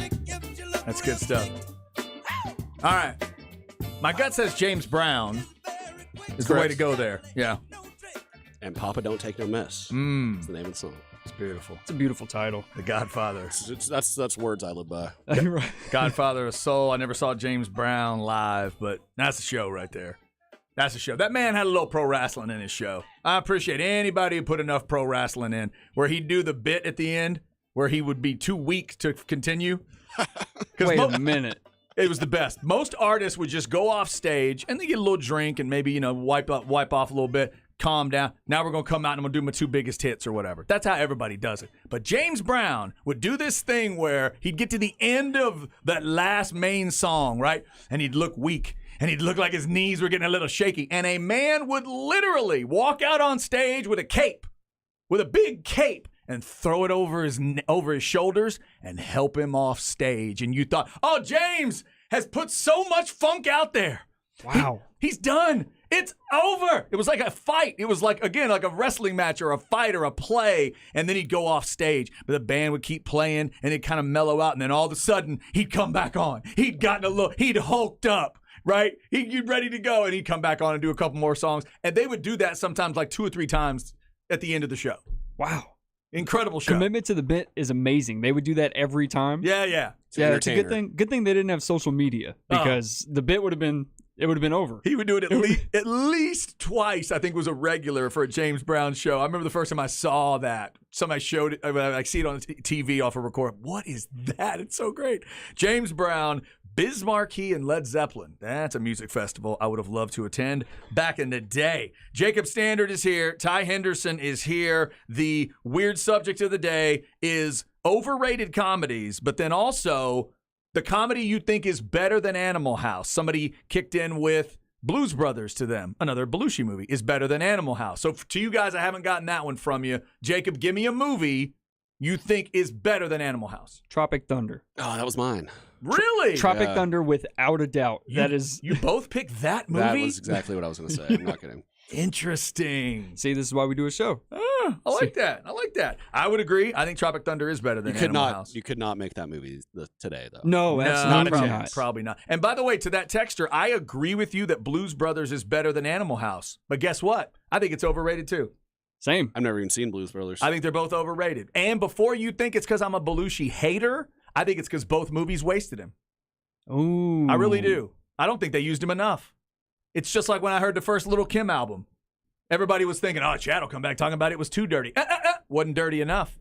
Wasn't dirty enough. They didn't turn her loose enough on that first record. If you're going to sell me on a brand, Right. I want to hear more of the, what you're Yeah. selling. I don't want you to give me something else after I get in the door. I love John Belushi, and I just thought both movies didn't realize he was John Belushi enough in those. So that's just me. When I heard that today was Animal House anniversary, I just thought, yeah, it's one of those movies. For me, it's an overrated comedy. So tell us your overrated comedies and the ones you think that are better than Animal House. Somebody says Airplane is better than Animal House. I agree. Would have to agree. Also Blazing Saddles, and I'd agree on that one too. Yep. Good on both of those. Whoever that texter is, well done. How do you feel That's- about Animal House being Bucky Godbolt's favorite comedy of all time? It makes sense because of his age. Whoa. No. It makes perfect sense because of his timeline. There's certain people where, depending on your age at the moment it came out, it hits him differently. So it's 44 years ago? Yeah, because Yesterday? 78, I turned 4 in 78. So I didn't get to see this movie in its context. So Bucky is 14. Right. Perfect. To think about what that is, you didn't see anything like that. This is one of the most important comedies ever. I might put it on the Mount Or Rushmore. 24, sorry. I'll put it on the Mount Rushmore of important comedies. I'll do that all day because of what it put on TV, what it put on a screen, rather, that you'd never seen. It took some of the, like, Mad Magazine, National Lampoon's magazine kind of stuff. That's a National Lampoon's movie, isn't it? Yeah, and it's a National Lampoon's vibe, but to take that kind of silliness and put it on a movie, not many people had pulled it off. So it is great in that regard. For me, when you break it down into like a movie, does it hold time well? I think the ending of the movie is completely useless. And it just falls apart to me. So, like, has your daughter seen? Not Animal House. Do you think she No. would enjoy it? I don't. That's Okay. my guess. I don't think she'd enjoy it, but I See, the main reason I enjoy most of these older movies is because my mom, like, made it a point to be like, hey, you're sitting down and you're watching Right. Animal House, Days Confused, Airplane, all those classics. So there's a bit of a nostalgia factor even for me there, because I remember, sitting down with my mom, her being like, "This is hilarious, and you're gonna watch it." Yeah, we're taking her through some of those. Like, I'm trying to find the right moment to show her The Hangover.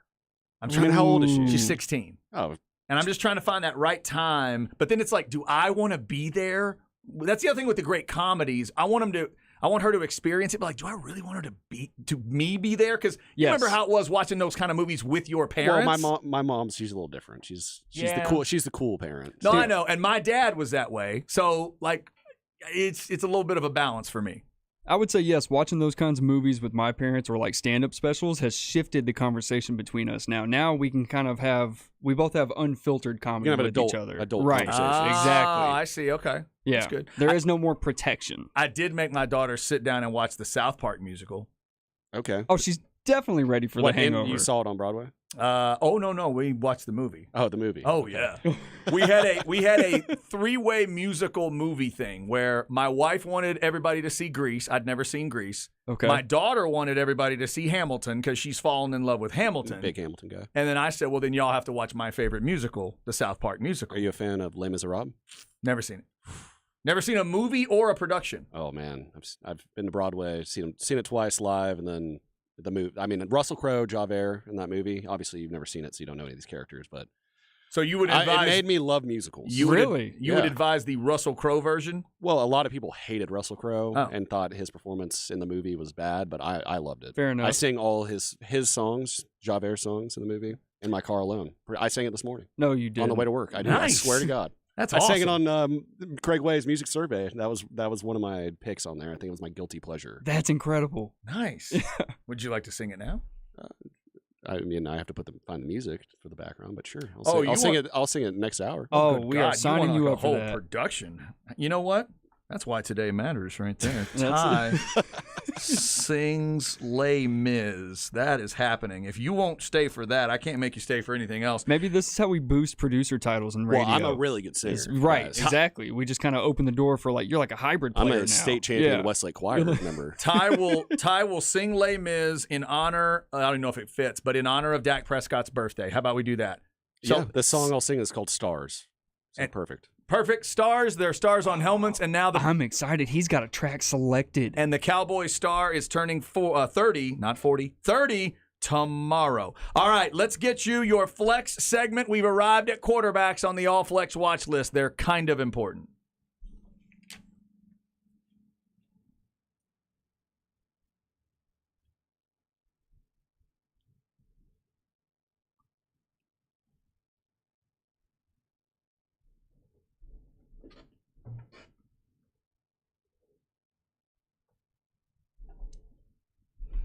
All righty. All Flex watch list gets to quarterbacks. Remember, go check out flexatx.com, FLXATX on your social media. If you missed any of the other lists, we hit all the positions all the way down to special teams and long snappers and everybody this week. But we finish with quarterbacks. And so there's definitely quarterbacks in the area filling some big shoes, literally, or just stepping into a role that is a big, big deal. And let's start with Allie Scott at LBJ. That's going to be an interesting position to watch this year. Allie has certainly done some good things at LBJ. Now he is the man for sure there. Ashton Dickens of Lockhart makes the list from the Flex crew. Cameron Dickey. Oh, if you don't know about the Dickey brothers in Crockett, they are putting up numbers. Offense and defense. The quarterback, Cameron Dickey, makes the all-flex list. Cody Stover of Wimberley. I know he was an all-flex guy last year as we went through the season. How about the name Deuce Adams? He transfers into Vandegrift and becomes a really interesting story. He's the son of Mike Adams,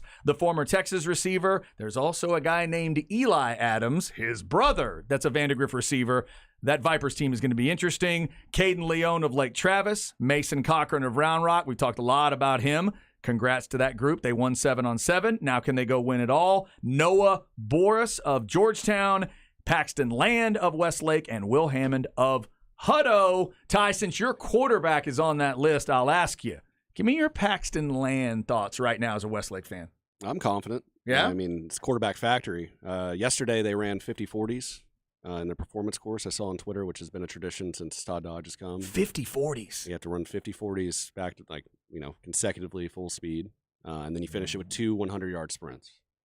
Oh, so the 50-40s is not even it? No, but it's the whole point. It's like when they first told it, because they tell you the first day of summer training or whatever, like, yeah, at the end of this, y'all are going to run 50-40s. And everyone's like, oh, man, because you can barely run like 20, the first week. Sure. And then by the end of it, it's just easy. And it's a confidence booster. I gotta Nice. say. But they've been putting in work out there. Paxton Land, and a lot of the Keith McCree, Jackson Coker, or not Jackson Coker, rest in peace. What's the running back's name? Why am I blanking? Oh, right Kaiser. now? Jackson Kaiser. Yeah. I got to see. I saw them a little bit at one of the 7-on-7s. Paxton Land looks a lot more comfortable than last year. Yeah, I mean, coming off injury last year too didn't help. Yeah, right. Being healthy is big. Probably, getting a full off season as the bona fide starter will definitely help him this year. Couple other names I'll throw out because when you fill the shoes of Austin Novosad, they're going to be paying attention. Jack Williams at Dripping Springs, keep an eye on him. The Bastrop situation's interesting to me. Quintalon Joyner transferred. Remember, his brother goes to USC. Quentin Joyner, the running back, but Quintalon transfers from Manor to Bastrop, and Quintalon is there. A kid named Braden Tuck is there. They're both pretty good. Which one wins the job? I think a lot of people think it's going to be Joyner. I'm interested in watching that story. And then, since he transferred from Manor, Jason Zardovets is the name I keep seeing. I see a lot of workouts from Manor. I've seen some video on him. He can spin a football. Now, I don't know if Manor's going to put an offense together to let him do it, because their offense has been a little weird these last couple of years. It was all about running. Now I think they've gotten, if I'm not mistaken, there's a coach that's gone to Manor that has been on a throwing team, has been on a little more of a throwing mindset. So now what does it look like with Zardovets? That's a guy I'm looking for this season too. All Flex watch list. Check it out. Flex ATX on social media. All right, so with Ty and Jacob hanging out today, they're both Cowboys fans. I'm a Cowboys fan. Fellas, how confident are you about the Dallas Cowboys this year? Oh, I'm feeling fantastic. Is it a win total? Is it win the division? Is it just make a playoff run? I mean, where are you on this team right now? Well, do I have to be reasonable? Well, no, because it's the summertime and we've got, what is it? We're 44 days from the first game. Do whatever you want. Yeah, so until the Cowboys beat me back into my place themselves, because the only thing that can stop the Cowboys this year is the Cowboys, I mean, you got to think of them as a team to at least be a favorite to represent the NFC. I mean, how many teams are better than them in the NFC going into the Super Bowl this year? You got San Francisco, Philly. Is it Dallas? I would definitely reorder those first two, but yes, Philly and San Francisco. Sure. I'd probably put Dallas above San Francisco. Okay, see? So you're just because of the Brock Purdy, obviously he was good last year. Coming off that injury, I've had a UCL injury. That's not something easy to deal with. It can be a lot of complications with that. I know their defense is badass, but I don't know. I like Dak better than not knowing for sure what's going to happen at the quarterback position. Absolutely. And so, that's both of us putting them at least in the top 3. So you're contending to represent the NFC in the Super Bowl, which would be amazing. I mean, to me, I think that's where you have to get if you're Mike McCarthy, too. I think your job depends on the Super that. Bowl? Well, maybe the NFC Championship. That's where I'm at. But That's where I'm at. Mm-hmm. But I think, that's where you're at, because because that's where they haven't been. My entire life. Right. Yeah. Is that true? Yeah. Mine as well. God, that just makes me sad. Yep. I was born in 96. Trust me, my dad's a big Cowboys hater, and he lets me know that is daily. Yeah, I'm glad you just mentioned that hunk of perspective for me, an older fan. So you guys literally were born after they won Super Bowl 30. I'm only know the 97. losers. What are you, 96? 96. We only know the losers. Wow. And it's... Yeah, I mean, that really is it. That's why I try to stay realistic as a Cowboys fan now, because you got to see it to get to that next level. And, yeah, they haven't really been – Never seen it. To not get to that game. It's not about the Super Bowl for me. It's about, can you get to the Final Four? I was a teenager before the Cowboys even won a playoff game. Right. Oh, it was a huge drought. Yeah. Oh, my God. And it's only – they've won 4, 3? I was going to say, in your lifetime, it's 3 to 5, somewhere in there, right? Yeah. So, yeah, that's a part of it. It's an interesting way to look at it, though, in terms of the NFC. Somebody just texted Cowboy, boys to the bowl with exclamation points. That's what I'm talking about. And it being in Vegas, that would be Jerry's going to have to hire dream. babysitters for everybody. Oh, that's how much, true. It is how much Vegas. was Dez's babysitter? Because we need about 54 of them. Speaking of Vegas, if you were betting over-under on interceptions for Dak, 13.5 says a texter. Over-under. Does he? Yeah, probably under.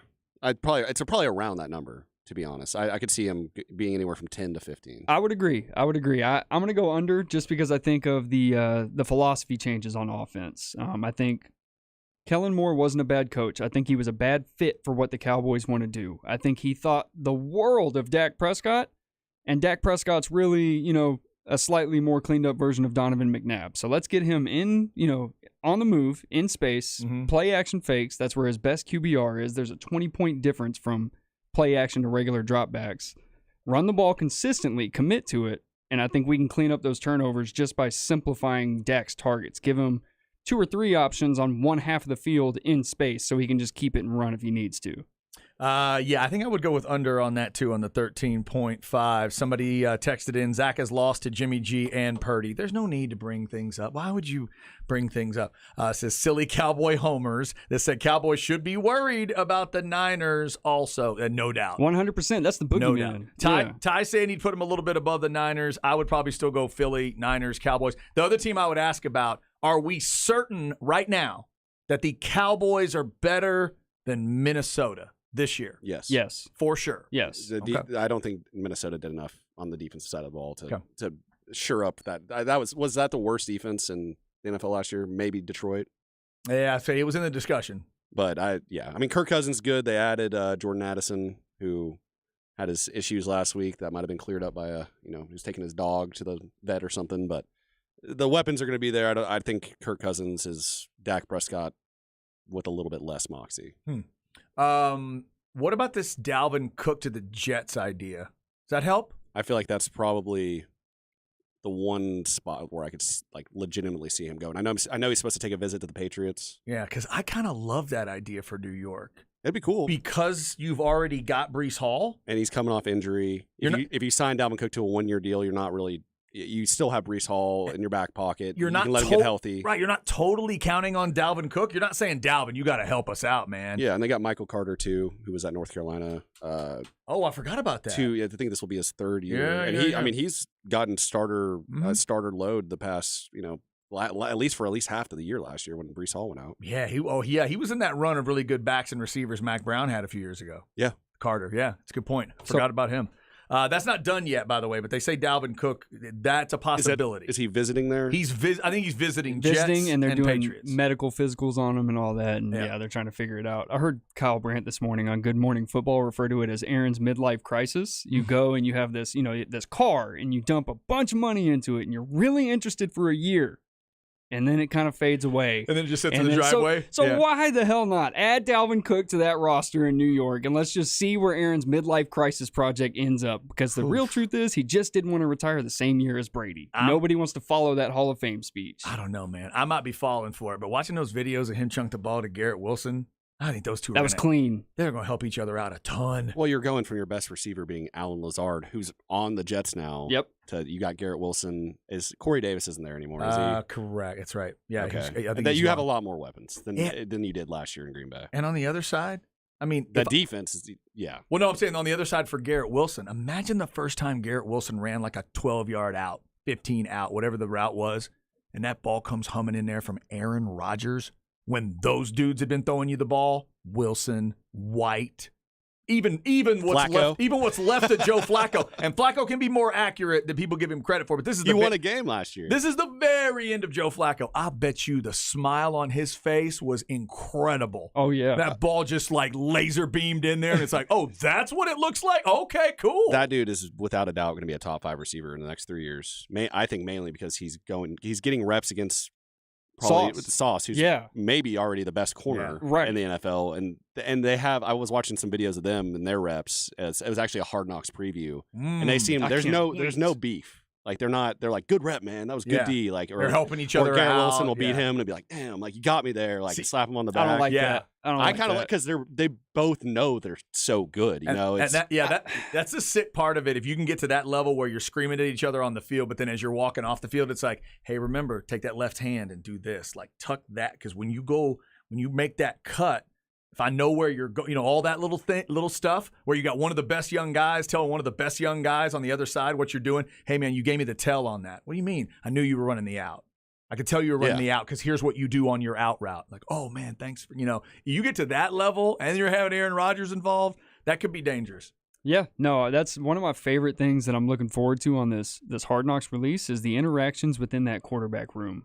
Is Zach Wilson making his life hell ever since he got there, or was the common address between the two? Yeah. Or Plus, how many times does Zach Wilson's mom bring cookies? I mean, that's gonna happen, right? Hey, Aaron. man. Oh, right. Oh, Exactly. He's single right now, isn't he? no. He's single.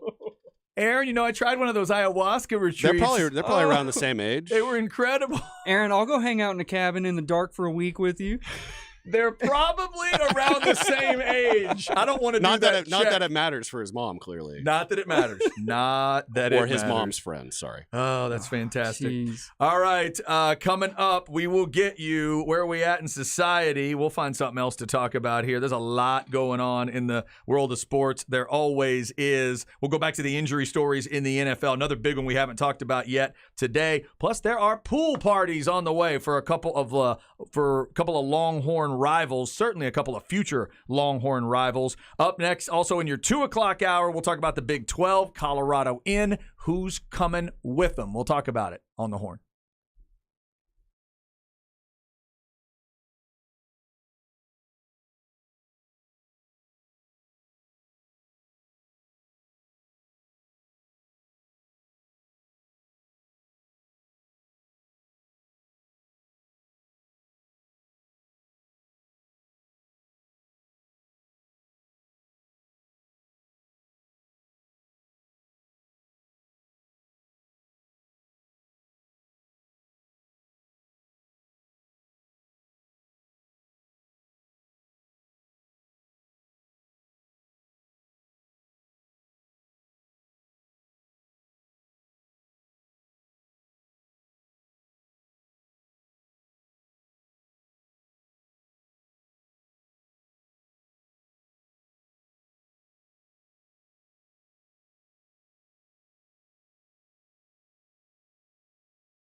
Hello, my love. I heard a kiss from you. Red magic satin playing near. All right. I like it. I don't know it, but I like it. Ty, I do not recognize it. Who is it? The Brothers Johnson. Okay. Strawberry Letter 23. Now, that's a great title. Did they say that in the song? Yeah. Yes? Yes, they do. The Brothers Johnson. Is this a relatively new act or an old No, one? this is old. Old school? Okay. Yeah, I'm surprised you haven't heard this, honestly. Yeah, no, I haven't heard it. The Brothers Johnson, James Brown, Biz Markie, and Led Zeppelin on the show today. Speaking of music, Ty's going to sing Les Mis coming up in the 2:30 segment. I didn't realize this was a thing, but apparently it is. He's a big fan of Les Mis. Is this your favorite song from Les Mis you'll be singing? Yes. Okay. And you sang it on the way to work today? Almost every day. Almost every day? At least once a day. Interesting. To practice. Think about that, too. That's at like 5 a.m. for him. Since like sophomore year of high school, probably. So we're Really? probably like at least 10 years. Man. Everybody's got their own thing. Everybody's got their own deal. I sang the Oak Ridge Boys as I was driving into work today. I'm very well versed. Like I like a lot of different types of music. Yeah. So I'm not a big on like listening to one playlist of one genre. Okay. I like to mix it all up. Mix it up. You know, feel the vibes out. You can skip a few songs, but the Les Mis is always there. Okay. You know. Wow. Got to warm up my voice in the morning. Come on. Wow, this will do. I can't wait to hear it. Are you an Oak Ridge Boys guy at all? I don't think I'm familiar. Come on in, baby, take a load off. Come on in, baby, take a load. No. It sounds familiar. Yeah. Sure, it sounds just like that. It was dead on. I will say that was dead on. You cannot top that at 2:30. He'll try, though. Why Today Matters on July the 28th. Ty will give us a little Les Mis. This is where we at in society. Let's play Mike Gundy because we don't have many times to do it. Here we go. That is right. The last Where We At in Society with Zay will be on Tuesday. Zay and I are both off Monday. Last show on Tuesday. Zay picked up this segment from the This segment has been around for a couple different iterations of the show. Shout out to BK and my favorite RDF, Ronald, for coming up with it. I think they're the ones that would have created this segment ultimately. So we have a lot of fun with it. There's always weird stuff going on. Do you guys have anything outside the world of sports right now? Maybe it's inside the world of sports, but just like weird, strange stories you've heard that's on your mind today? Have you heard of that story of Carly Russell, who it was like Oh yeah, the fake dog thing. Yeah, she faked her own kidnapping. Yes, the kidnapping. Wait a minute. By saying she pulled over for not a dog, a baby. Yeah. Right? Yeah. She claimed she pulled over to help a baby that was just walking down the road. And at first everybody thought, oh my God, somebody uses a baby as bait to kidnap people? That's sinister. And then they just found out she was flat lying? Yeah. And now she has actually just been charged. Really? I'm not sure what the charges are. Self-kidnapping? I mean, what? No, well, it's just like you can't. They supposedly between the police department and the FBI, there was over like $100,000 of resources committed to like this case, like finding her. Yeah. So you can't just come out and be like, well, and she admitted she lied. So, Did she? Okay, so she's admitted it now. Yeah, through her Yikes. lawyer. But wow, that is a wild. I'd love to hear the full version from her. But about why? I want to know the why. Yeah, right. What is the thing? I mean, if there? the goal was to get attention, yeah, you're getting your. I just got an update on my phone with your name in it. If that's kind of attention you want, but you're gonna have to pay some money. I don't think she was. Yeah, right. What was her perfect version? That she shows up and everybody's glad she's back, and that's it. Maybe there was like a reward or something that was eventually going to be. I don't know. Usually, probably not the sharpest tool in the shed.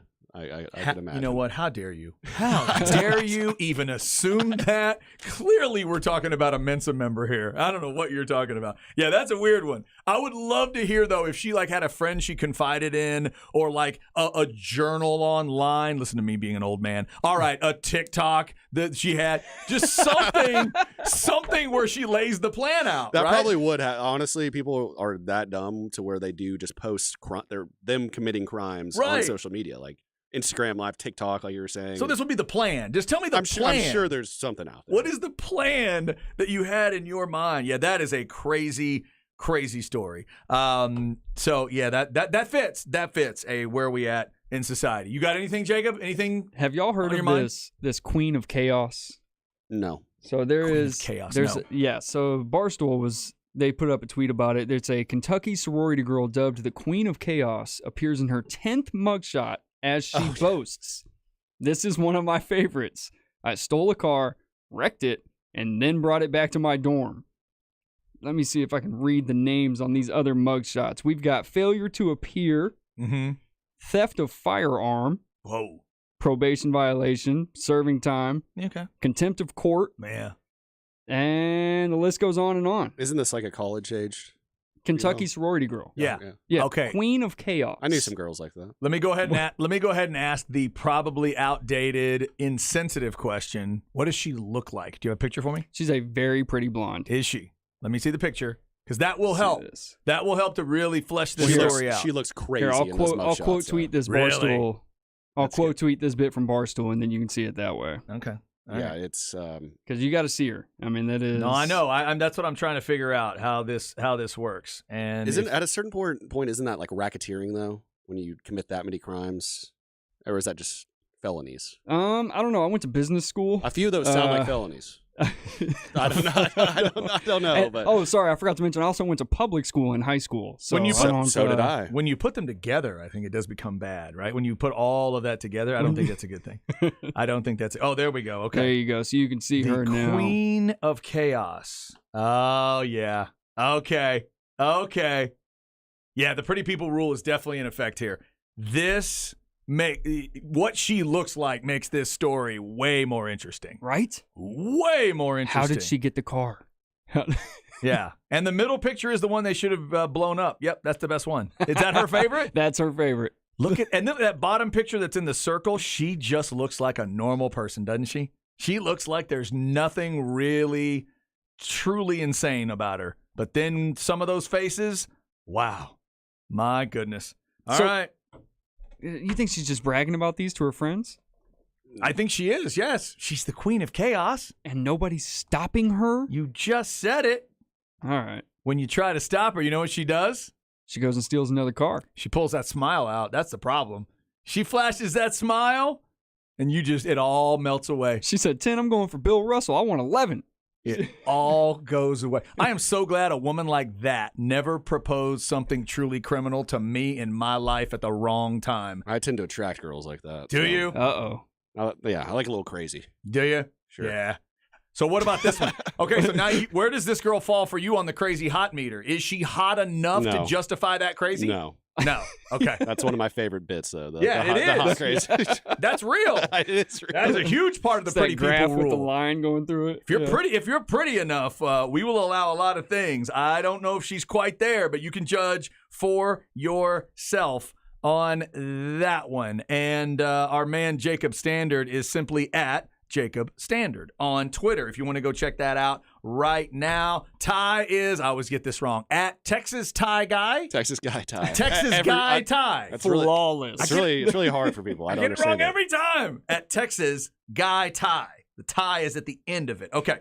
Up next, we'll talk Big 12 and what happens now after the Colorado move in the 2 o'clock hour. I want to get the guys' thoughts on Texas. They told me what they thought the Cowboys were going to do this year. What do they think the Longhorns are going to do this year, 36 days away from the first game? And Ty will sing Les Mis in the 2:30 segment. No, seriously, on the horn.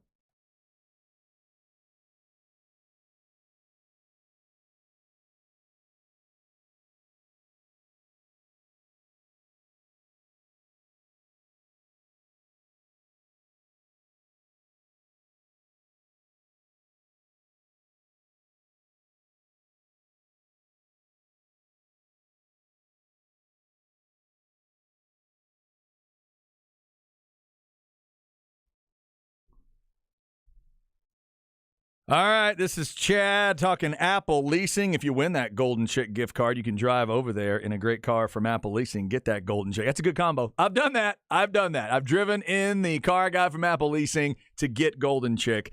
That is definitely a real thing. And Apple Leasing is certainly a real thing when it comes to the ease of their process. It's the easiest and safest way to get a new car, and they take the hassle away. All this hot weather, it normally sucks to go dealership to dealership to dealership, trying to figure out what you want and do test drives and all that. It really sucks when it's this hot. So you don't have to deal with that. You sign everything electronically, so you're not dealing with signing document after document after document for hours and hours in a dealership. They take all that away, plus any of the selection options and advantages, the rebates, the sales, the discounts, the incentives, everything that a dealership would offer you, you get that with Apple Leasing. It's that they'll go out and find it for you, come back to you with those options. The process is just so simple. Call 346-9977 and get your process started. 346-9977 or check them out online at appleleasing.com.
Okay, hour number 3 on a Friday. Some songs are designed to calm you down. I like the ones that are designed to drive you crazy. This one kind of would drive you to madness. I sort of like it. Hour number 3, when Zay's here, it normally starts with a beat that he selects. So Ty has selected a beat for us. What do you got, Ty?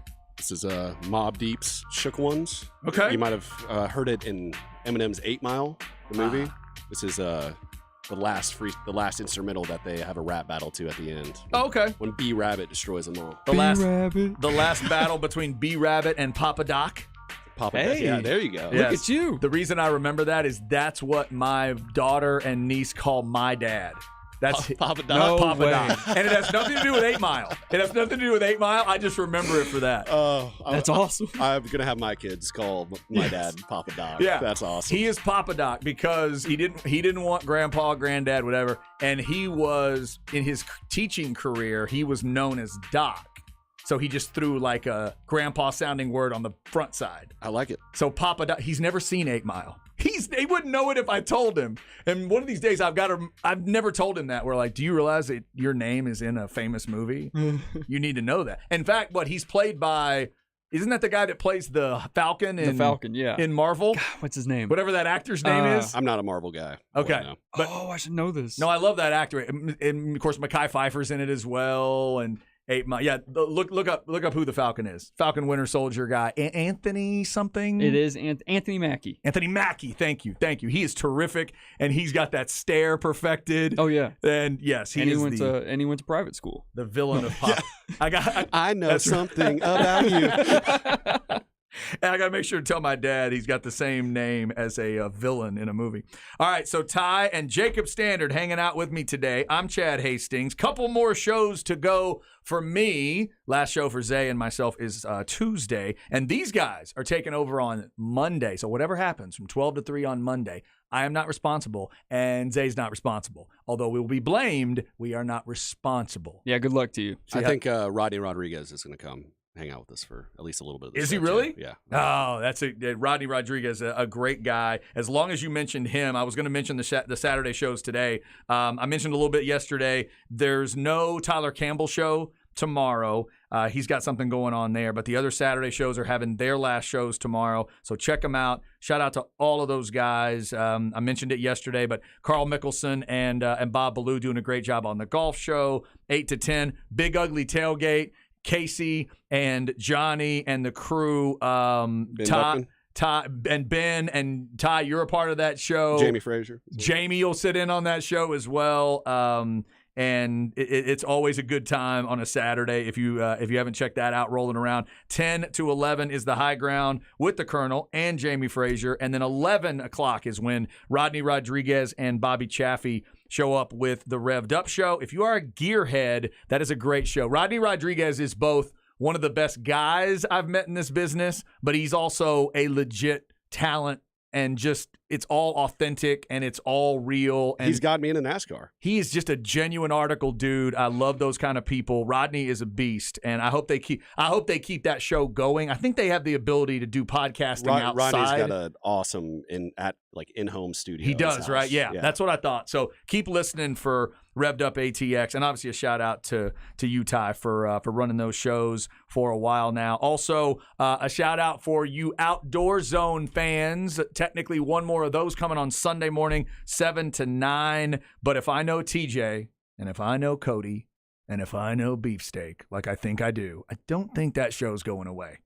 It may not be here. No, they have a plan. I think there's going to be something set there, so keep listening for them. If you dig the Outdoor Zone, they will have stuff going on as well. So last Saturday and Sunday shows coming up, and then Monday for you soccer freaks will be the last Soccer Matters with Glenn Davis. But that's another one I would tell you. Definitely check out podcasting there. He does that show. It's on a station in Houston, I know, and so I think he's going to be keeping that going. So some of our shows, especially those weekly shows, there's a couple situations where you'll be able to keep those going. But again, we've been telling you today about Ty and Jacob. They've also got a podcast for you to check out. Everybody's got a podcast, right? Abnormally Average Podcast. It is out there. They've been out there about 2 months. So search that up wherever you find your favorite podcast and check them out. The name says it all.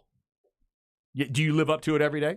Every show. Every show you feel like you're living up to abnormally average? 100%. Like there's average, and then there's what we do, and it's just Now, do you feel has there been a show so far where you felt like you were average, but it wasn't abnormal? And then have you had a show that you thought was abnormal, but it was a little actually above average? We've had a couple that felt like just normal, but I don't think we've had any that felt exceptional. Oh, yet I at this think point. our interview, we had Zay on as a guest. Okay. He was actually our only guest. I That think is we've true. had, and Zay did that was a bring- very fun conversation. So when you bring someone on that podcast, do you assume that they think they are abnormally average? Well, that's a tough dilemma. I hadn't thought of Yeah. that. Like, one. are you putting a label on them? But like, if you guys got Michael Jordan and you started talking to him, would he think, wait a minute, the show's That- called Abnormally Average? Are you saying I'm abnormally average? Stop that's- asking questions, Chad. that's the right- And then you could respond, well, as a front office guy.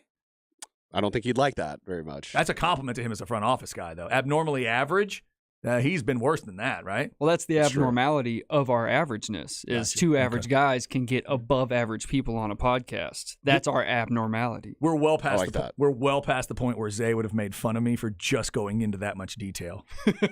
I appreciate you guys letting me do that. Thank you. Yes, way too much detail there. But Abnormally Average, check them out wherever you get those podcasts. So a lot of football stuff out there. How about this story? This is one of those, it's that time of year in the NFL, man.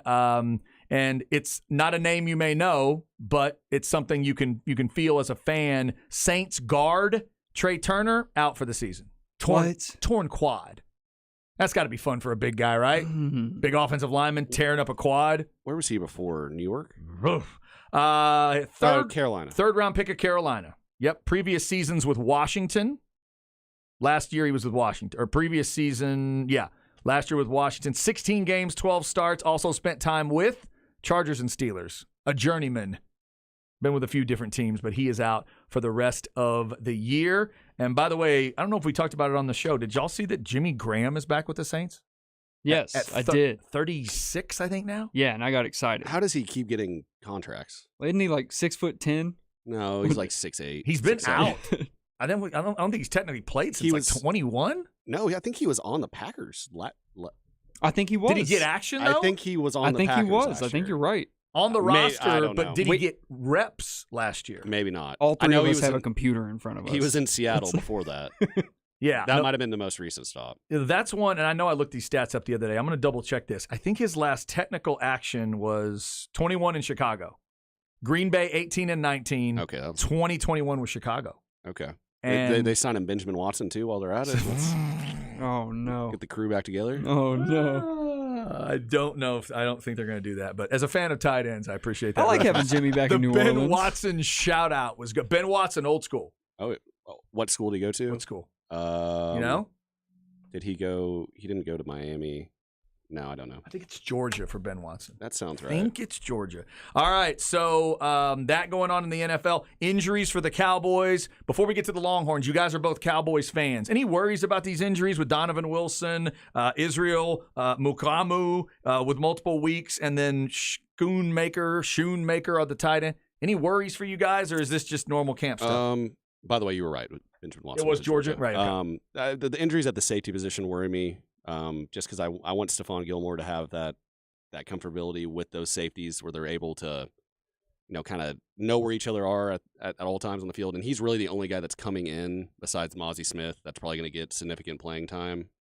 So I'm not too worried about chemistry, but like we were talking before the show, the Cowboys have never shown much love for the safety position. So with Right. with two your top two in the depth chart guys being out for extended periods of time, I think you're gonna guys like Tyler Cole are gonna have to step up.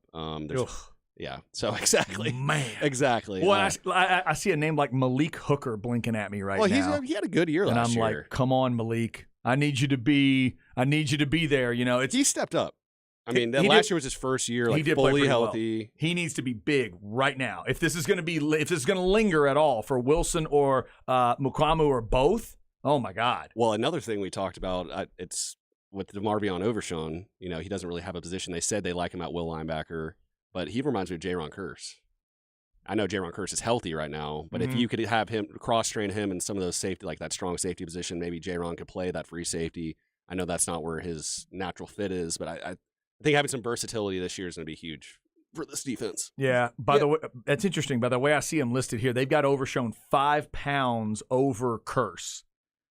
But 215, 220 is kind of the difference That's where there. they're at? Okay. So the question would be, and that's what it's fascinating to me with Overshown. How does Dan Quinn look at him?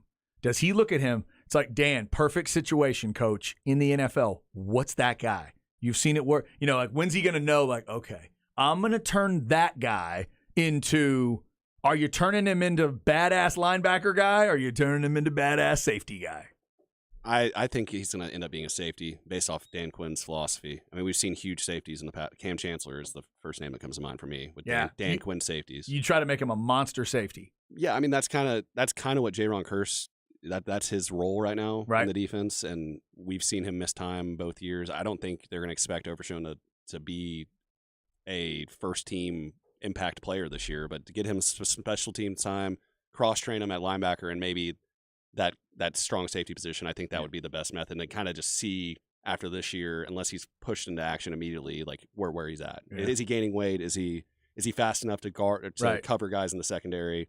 We're just gonna have to see. Yeah, that's the biggest one for me, Jacob. I was just about to say, is he quick enough to be an NFL safety? Because that's a question I'd try to answer if I'm the opposing offense. I would too. I would immediately see him out there at safety and go, who can we get behind him? Absolutely. And so I don't know if I really like the idea of him rotating in at safety, but around the box, practicing as Van Der Esch light. That way, when Van Der Esch goes down, not if. Oh, come on. When Van Der Esch goes down. Keep a good thought, would you? Curse, like, our strong safety plays on the line of scrimmage almost like True. 50%. True. I do see him down there in the box making plays, but I don't think you make Overshown your safety blanket. Oh, he's never going to be a high, you were never going to have him as the high safety. So then he's You're saying he's that physical run helping safety. Exactly. Yeah. It will be interesting to see how that plays out. By the way, for you Longhorn fans, how about Malik Jefferson and DeMarvion Overshown lined up together on a play as Cowboys? Y'all see that picture? That was kind of nice. That's sick. Hey, Malik Jefferson, he's a second team linebacker behind Parsons right now. I hope he finds it there, man. I hope he gets in there. He's had a weird little NFL career where I feel like he hasn't really gotten his claws into it yet, but I think the talent's there somewhere. He was never extremely polished, and we've seen that. I don't. Maybe Dan Quinn can figure something out with him, but him in Cincinnati, I never made any impact plays there from what I saw. Yeah, it was like a second round draft pick. It was always a little sloppy, a little clunkier than it needed to be. And I think another Cincinnati Bengal, Texas Longhorn, Joseph Osai, I think is a better example of what Malik Jefferson could have been. That's a good point. Yeah. So that trajectory, at least. Yeah, kind of the plan there. All right. Speaking of Longhorn stuff, what are y'all's predictions for the Longhorns? Give me a thought. Are y'all living in 10-win land? Are you living in get to the Big 12 title game? Where are you? Sorry, Jacob. Tell me one game on their schedule that you think right now that they should lose. Alabama at home in Tuscaloosa, primetime. You have another one? No. So 12-1 going into the college football playoffs? Wow. That's where I'm at. That is not bad. And you might beat Alabama. It's not bad. I think we lose to one of those stupid games. I think it's a one possession. Tech. I don't know how big the possession is, but I think it's a one possession. Yeah, I think I got them at 9-3. I think right now, if you made me pick, I think Bama gets them. Waco's a dangerous game for them. I think K-State's a dangerous game. Both purple teams, I think, are dangerous. I think people are way overlooking what TCU could be. I would not – in Fort Worth, that time of the season, I am not saying Texas absolutely beats TCU today. But there's not a team on the schedule besides Alabama that Texas should – talent-wise, coaching-wise, maybe not coaching-wise, but talent-wise, you should beat every team. You sit them side by side on paper, taking out any of those other factors that you mentioned – Texas should win. And that's usually the case. Right. But this year it does feel different. But I say this going into every year. Right. But we know how the should game can work around here. Yes. And what I need to see is I need to see a coach, I need to see a play caller officially embrace the fact that he doesn't care about running. I need him to embrace it. I agree. If you didn't care about running when it was Roschon and Bijan, let me do that the right way. Bijan and Roschon. If you didn't embrace it there and love it, stop trying to convince me you love it. Embrace what you are and call the plays based on that. So far, his resume tells you he is 4-10 in one-score games. Whew. You're going to get yourself into 7 of them, and he's going to lose 2 of them a year. That's what he's done so far at Texas. He's got to break out of that one. and then I'll give him the love of maybe he can get to 11-1. I got him at 9-3, but I still think that gets him to Jerry World. That's fair. I think it's That's more 9-3 realistic. playing for that championship. Because the Big 12, I think, is going to be fairly nasty this year. I think there's going to be a lot of beating up on each other in that conference.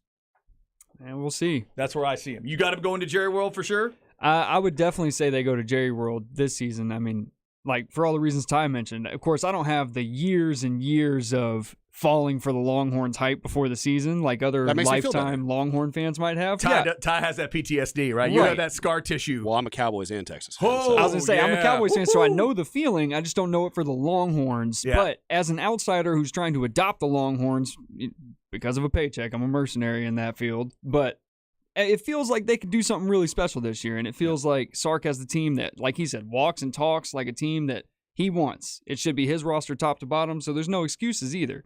So you get a definitive season this year of Right. like, hey, we are that team we thought we were, or we suck again. Who do you guys like for the opponent? Is the opponent in the Big 12 title game, if you're right, is the opponent purple or somebody else? UCF.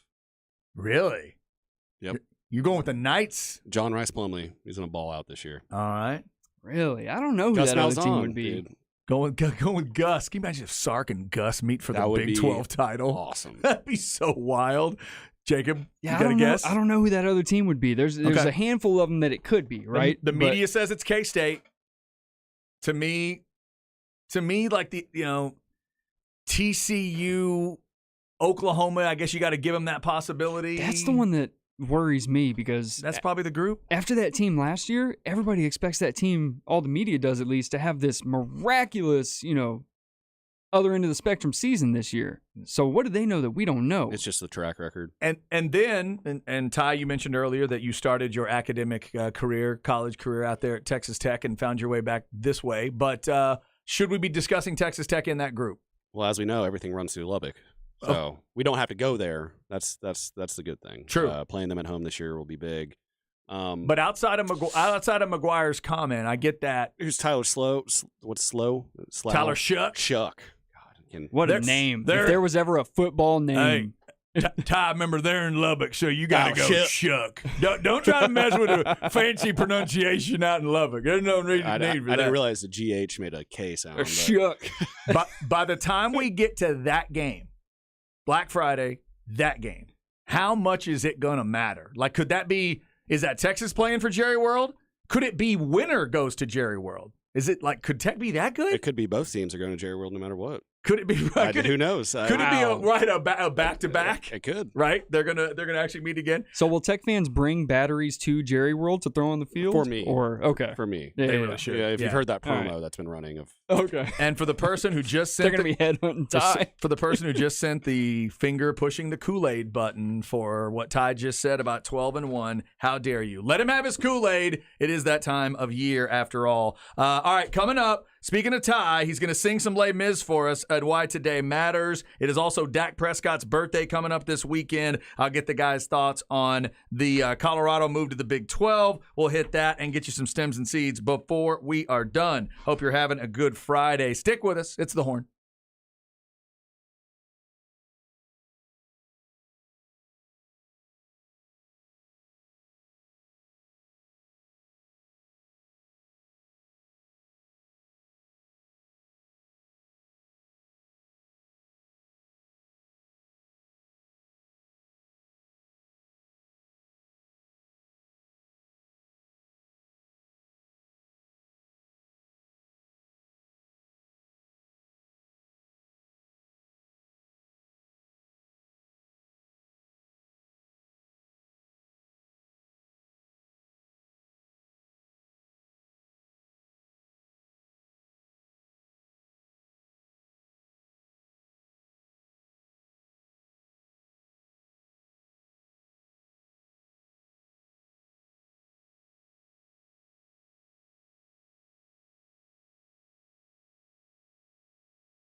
It's an emotional one.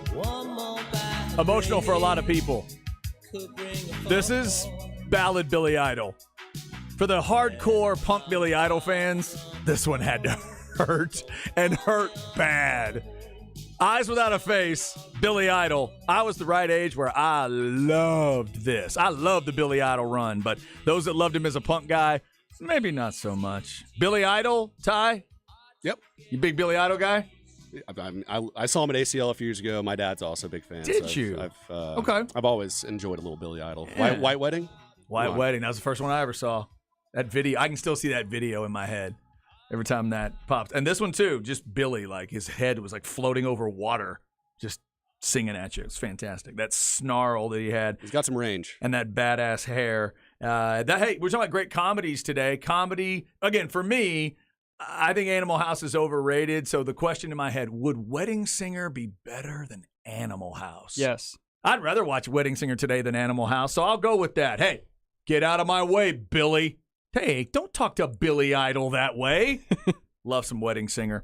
When I got my daughter and wife into the Adam Sandler, Drew Barrymore world, they had only seen one of them. So I said, well, no, you got to see the other movies with them in it. And I always go back to that first one because I think it's probably my favorite of the two of them. And my daughter just loved that movie when we showed it to her. What, Wedding Singer? Yeah, just loved it. I haven't seen that in a long time. That's a It nice has been movie. quite a while. It's a nice one. That is a nice If we're one. talking Adam Sandler, I'm a Big Daddy kind of guy. Big Daddy, still haven't seen it all the way through.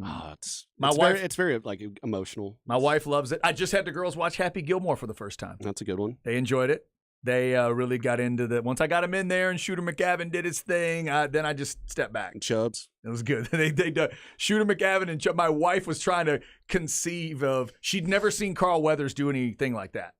She just knows Carl Weathers as Apollo Creed. We watched The Mandalorian, and there's a couple other things. And she sees that, and it was just like mind blowing. Yeah, that's She said, "Does he have a fake hand?" He just walks around with a fake hand. Oh, I was like, no, he's a genius with a fake hand. Is what he is. Let it happen. Have you seen him in the commercial now selling golf clubs? Yes. no. Yes, he's Yeah, they're selling pushing golf for- clubs with it. Really? That's funny. Is it PGA Superstore? Yeah, I believe Tour it is. Super- Is he dressed up like Chubbs? Yes. Oh yeah, he's got With Chubbs fake hand and all. He's got the deal. Yeah. It's just fantastic. All right, Ty Henderson and Jacob Standard hanging out with me today. Zay is taking a long weekend in South Carolina. Hope he has a great time. He's off Friday and Monday. I'm also off on Monday. These two guys are going to be on Monday, taking you through 12 to 3. And remember that Abnormally Average podcast. That's literally what it's called. They're not getting mad at me right now. I didn't say that. That's what they call it, the Abnormally Average podcast. Check it out wherever you dig and get your podcasts. All right, let's go Why Today Matters. Big birthday, and then Ty's going to sing for you.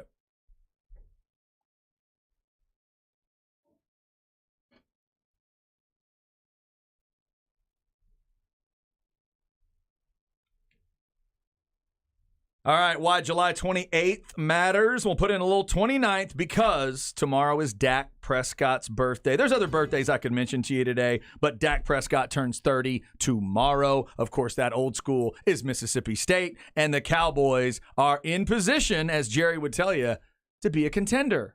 Well done, Jerry. Are you guys excited that Jerry was realistic this year? I'm so excited about that.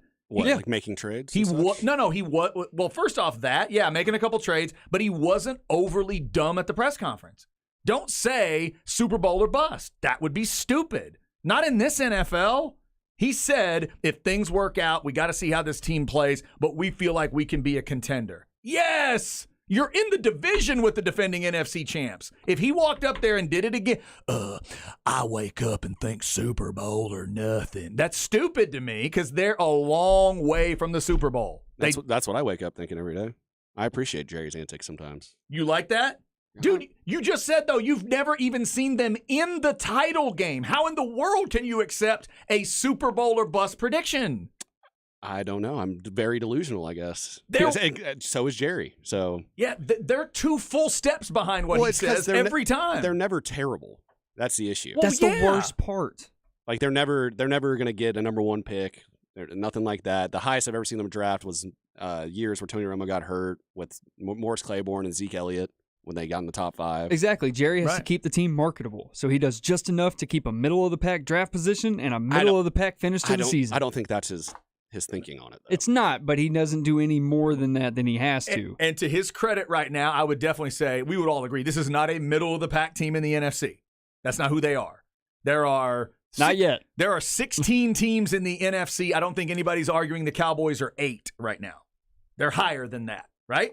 Yes. We would agree on that. You're saying they're 2. You had them at 2. Yes. I'm not sure if I'd quite go that high, but I've got them. I'd put them in the top 5 for sure. Sure. Of teams in the NFC, They could easily be 1 midseason, in my eyes. depending on how things play out. Yeah, I mean, well, I want to see Jalen Hurts do it 2 years in a row. I'm going to need to see a bunch of guys that played at Georgia get hurt before I'll go to that point and or suck. But yes, And they also got a tough stretch at the end of the season where they got to play Miami, Buffalo, and Philly. The Cowboys do? Yeah. Okay. Oh, yeah.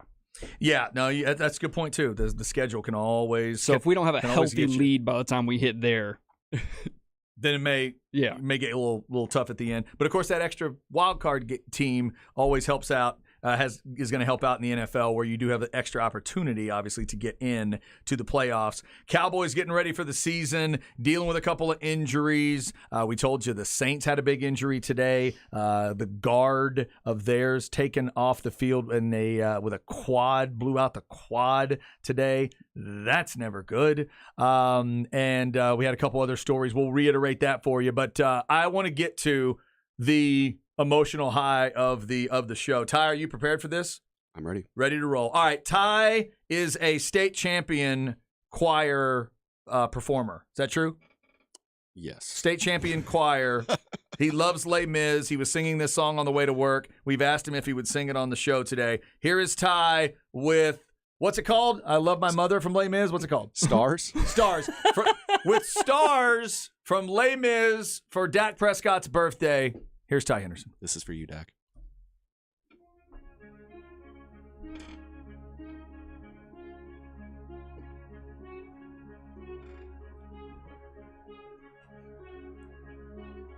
There, out in the darkness, a fugitive running, fallen from God, fallen from grace. God be my witness, I never shall yield till we come face to face. Until we come face to face. He knows his way in the dark, minus the way of the Lord. Those who follow the path of the righteous shall have their reward. All right, here we go. And if they fall as Lucifer fell, the flames, the sword, stars in your multitudes. There you go, Dak. That was for you. That was highly emotional. Wow. Highly emotional. Clearly. Well done. I'm Done. trained in the arts, boys. And you know, I've never seen Les Mis all the way through. I've never seen a production all the way through. I've never seen a movie all the way through. I didn't realize they cast Dracula in a role in Les Mis. That was very. I imagined Thank you. like Nicolas Cage as Renfield doing that performance. It was. It had a little Transylvania in it. Yeah, I wasn't warmed up. I kind of liked it. You know, I'm a little rusty from my choir days. No, clearly. man, there's not many times when my friends start singing in front of me and I'm actually a little bit impressed. Well, usually I'm a little buzzed at a house party or something. I'll get up on a table and then it sounds good to me, at least. So Yeah. is that what you do? You'll do a little show off choir for girls people. I mean, they'll call out for my performance sometimes. Is that right? Hey, No, there you the, go. the ladies love it, Hey. even though I'm embarrassing myself mostly, So- which I'm a fan of doing. I went to high school with this guy. He's the valedictorian of our class. One of these dudes that's just supremely talented at everything. You know, didn't have to study for it, but would, and he's just really super smart guy, but so talented, and he could play the piano like nobody. The dude literally had he would do piano recitals in town. You'd show up, people would literally pay a little bit of money, and we'd sit there and watch him perform. He was incredible. So the story goes, I wasn't invited to any of these parties because I was the son of a teacher. They all thought I was a narc. But the story I heard was he would go to these parties and just get blasted out of his mind. Somebody would go, "Hey, John, you want to play a little for us?" Yeah, man. Have you guys ever heard that? And they say he would stand up, take like 2 steps, fall flat on his face, boom, hit the floor, get up, drag himself to the, pull himself up on the piano bench, and then just slay it. That's awesome. And then just go like concert level pianist on him on the party. Yeah, that works too. Oh. That'll get you some ladies. Are you kidding? Unbelievable. Unbelievable stuff. All right, so we appreciate Ty and all of his talent. That is another reason why today matters. There are some other birthdays to mention. If you're a Garfield fan, Jim Davis is 78 today, the man who created Garfield, the famous cartoon. If you're into UFC, we mentioned UFC 291 earlier. Dana White is 54, one of the great success stories in sports. Today? Turning that thing, today. Wow. 54 years old for him. Dana White, turning that thing into what he did. If you're a Saved by the Bell fan, Elizabeth Berkley is 49 years old. I'm so excited. I just can't hide it. I'm about to lose control, and I think I like it. One of the most important episodes of television ever, when she was addicted to pills. They were on that story years ago. Long before the Oxy stories, long before the opioid epidemic. Saved by the Bell. At, what was it, Bayside High, they tried to save all of our lives. And if you weren't listening, it is not their fault. Elizabeth Berkley, the greatest performance of her life outside of Showgirls. Check it out if you get a chance. 49 years old for Elizabeth Berkley today. If you're a Spurs freak, Manu Ginobili is 46 today. And one of my favorite heavyweights in UFC history, Cain Velasquez, is 41 today. We also mentioned Dak Prescott, 30 years old tomorrow. And Jacob, you said earlier about how important Dak is in play action. I've heard Mike Harge harp on that. Mike Harge is a huge Cowboys fan as well, and he breaks those numbers down. It's staggering, the difference. It's so dramatic. It is an incredible difference. So here's the question. Do you guys trust that Mike McCarthy, A, is going to run the damn ball, but B, is he going to utilize that play action enough with Dak Prescott? Is he going to feed those numbers like he should? One would hope. One would hope. And you can only think that he is because that's more of an old school philosophy, right? And that's kind of where Mike comes from, is he's been around for a little bit, right? It's a little bit older school philosophy to run the ball down somebody's throat, and then as soon as they cheat up, get behind them with the play action. And for me, that's how I hope this Cowboys team is built. I kind of think Brandon Cooks lends himself to that philosophy really well. Mm-hmm. As soon as they step up, my only question is, will he commit to running the ball with the committee they have back there? Or do we need to get another body in there Zeke's to make coming him... home. I would hope so. Zeke's coming home. I would hope so. Hey, Zeke's number just got taken away. I'm not sure if Zeke's coming home. You did hear Gilmore took 21. It's all right. Okay. You think Zeke's going to show back up and wear a different number?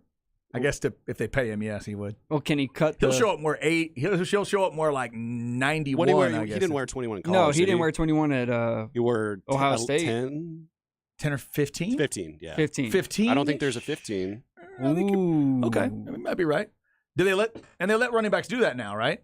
Yeah. They let the skill guys do whatever they want. I'd have to Anybody buy can have another- any number. Buy yeah. another 5 Zeke jerseys. So Ty, do you believe in this run the damn ball thing with Mike McCarthy? Do you buy it with the like Jacob said? Do you buy it with these running backs, or would you? I've wanted Dalvin Cook through this whole conversation to try to fill it out a little bit.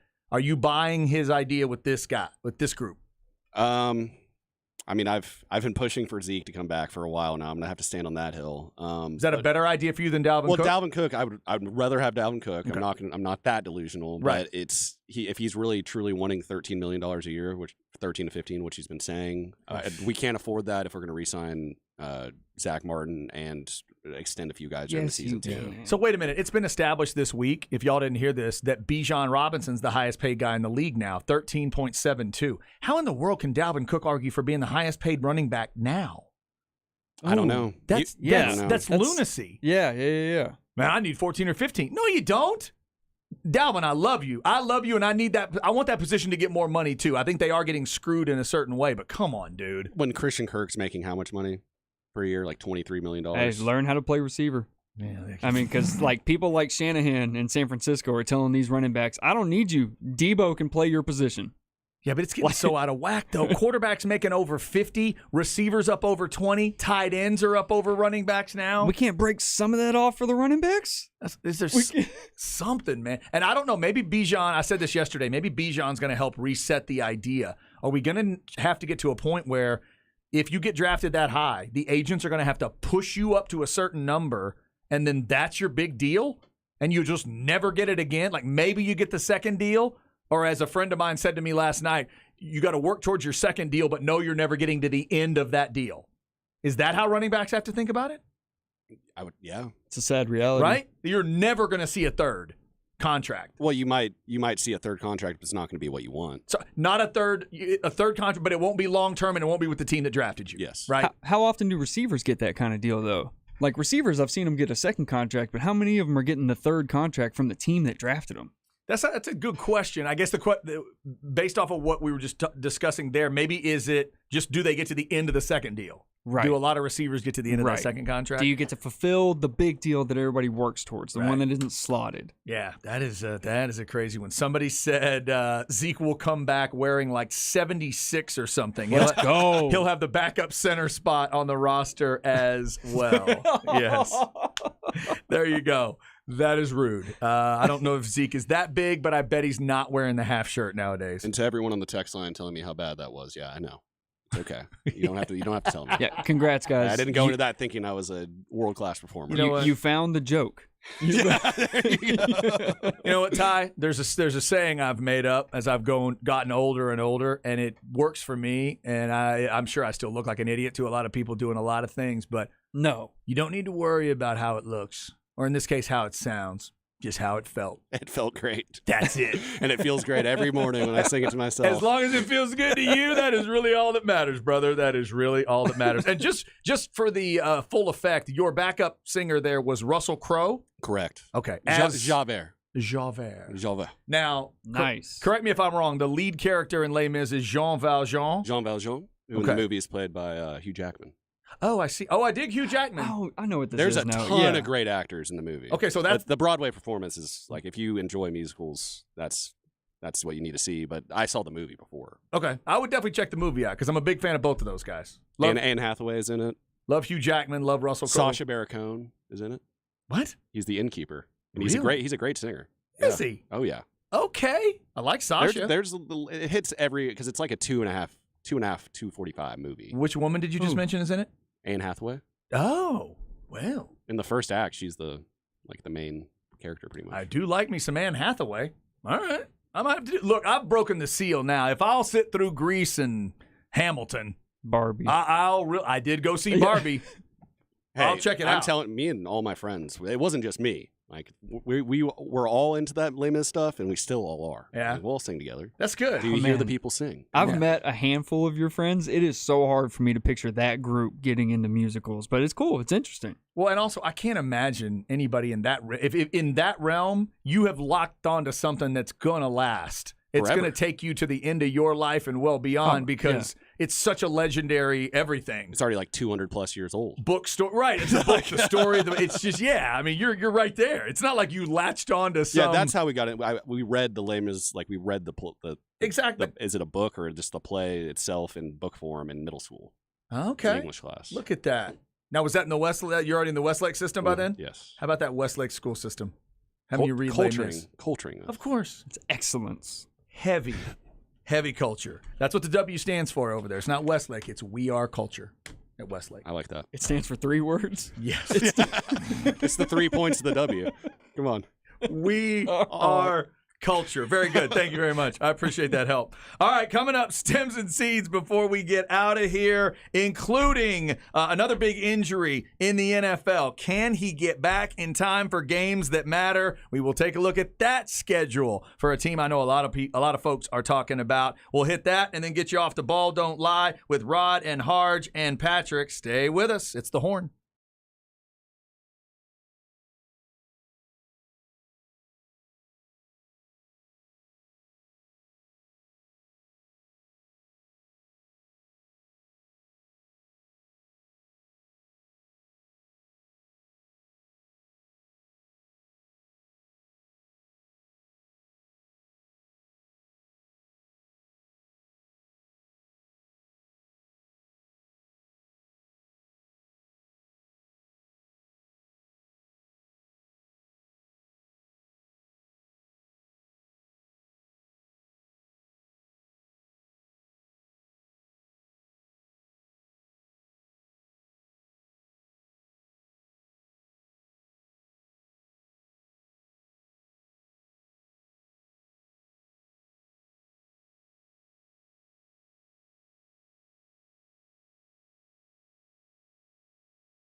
set out to climb a mountain and conquer the known world.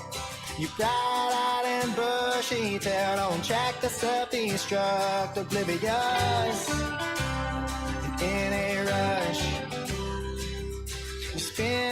All right, just about to wrap it up on a Friday.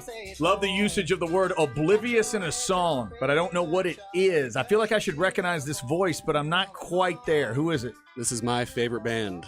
Really? Future Birds. Future Birds? Yes, one word. That is a music snob thing to do. I like that. I've never heard of Future Birds. Where are they from? They're from Athens, Georgia. Ah, a lot of good stuff's coming out of there. Oh, yeah, and this song is called Easier Said. Okay, so like currently, like how many years we've been out there? 5-10 years, or is Probably it more 10, than that? 10 years, Okay. I'd say. Future Birds. That's a place I've been to, but I didn't see any music there. But there's a lot of great stories coming out of there. Georgia Theater there. B-52s and REM. Dave and- Matthews. E. Hogan tells a story about how he saw Dave Matthews there, like when they were opening up for somebody. Wait, were they Georgia guys too? No, they're Virginia guys. but Oh, they- okay, you know, gotcha. all But they those- would have gone through there. Yeah. Yeah.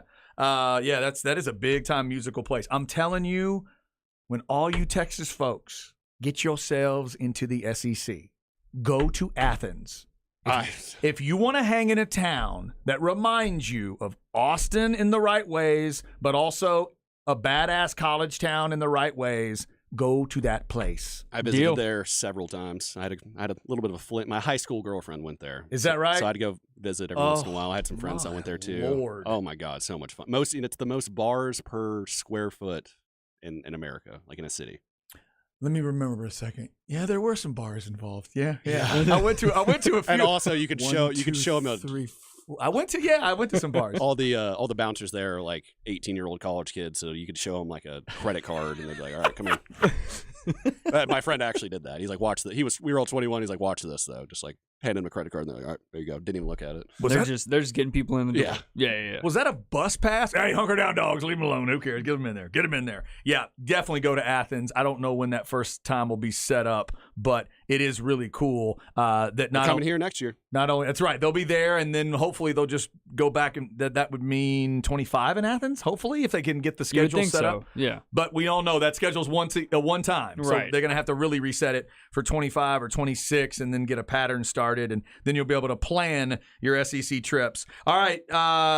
AV Consultations bringing us stems and seeds, 255-8678. Just real quick, Jalen Ramsey, knee surgery, out for the start of the season. Here's how it starts for Miami. At the Chargers, at the Patriots, Broncos, at Bills. Is he back for that? Giants, Panthers, at the Eagles, kind of middle of the year. They play the Chiefs a little later on. Is he back for the Chiefs on November 5th? That might be a day to look at.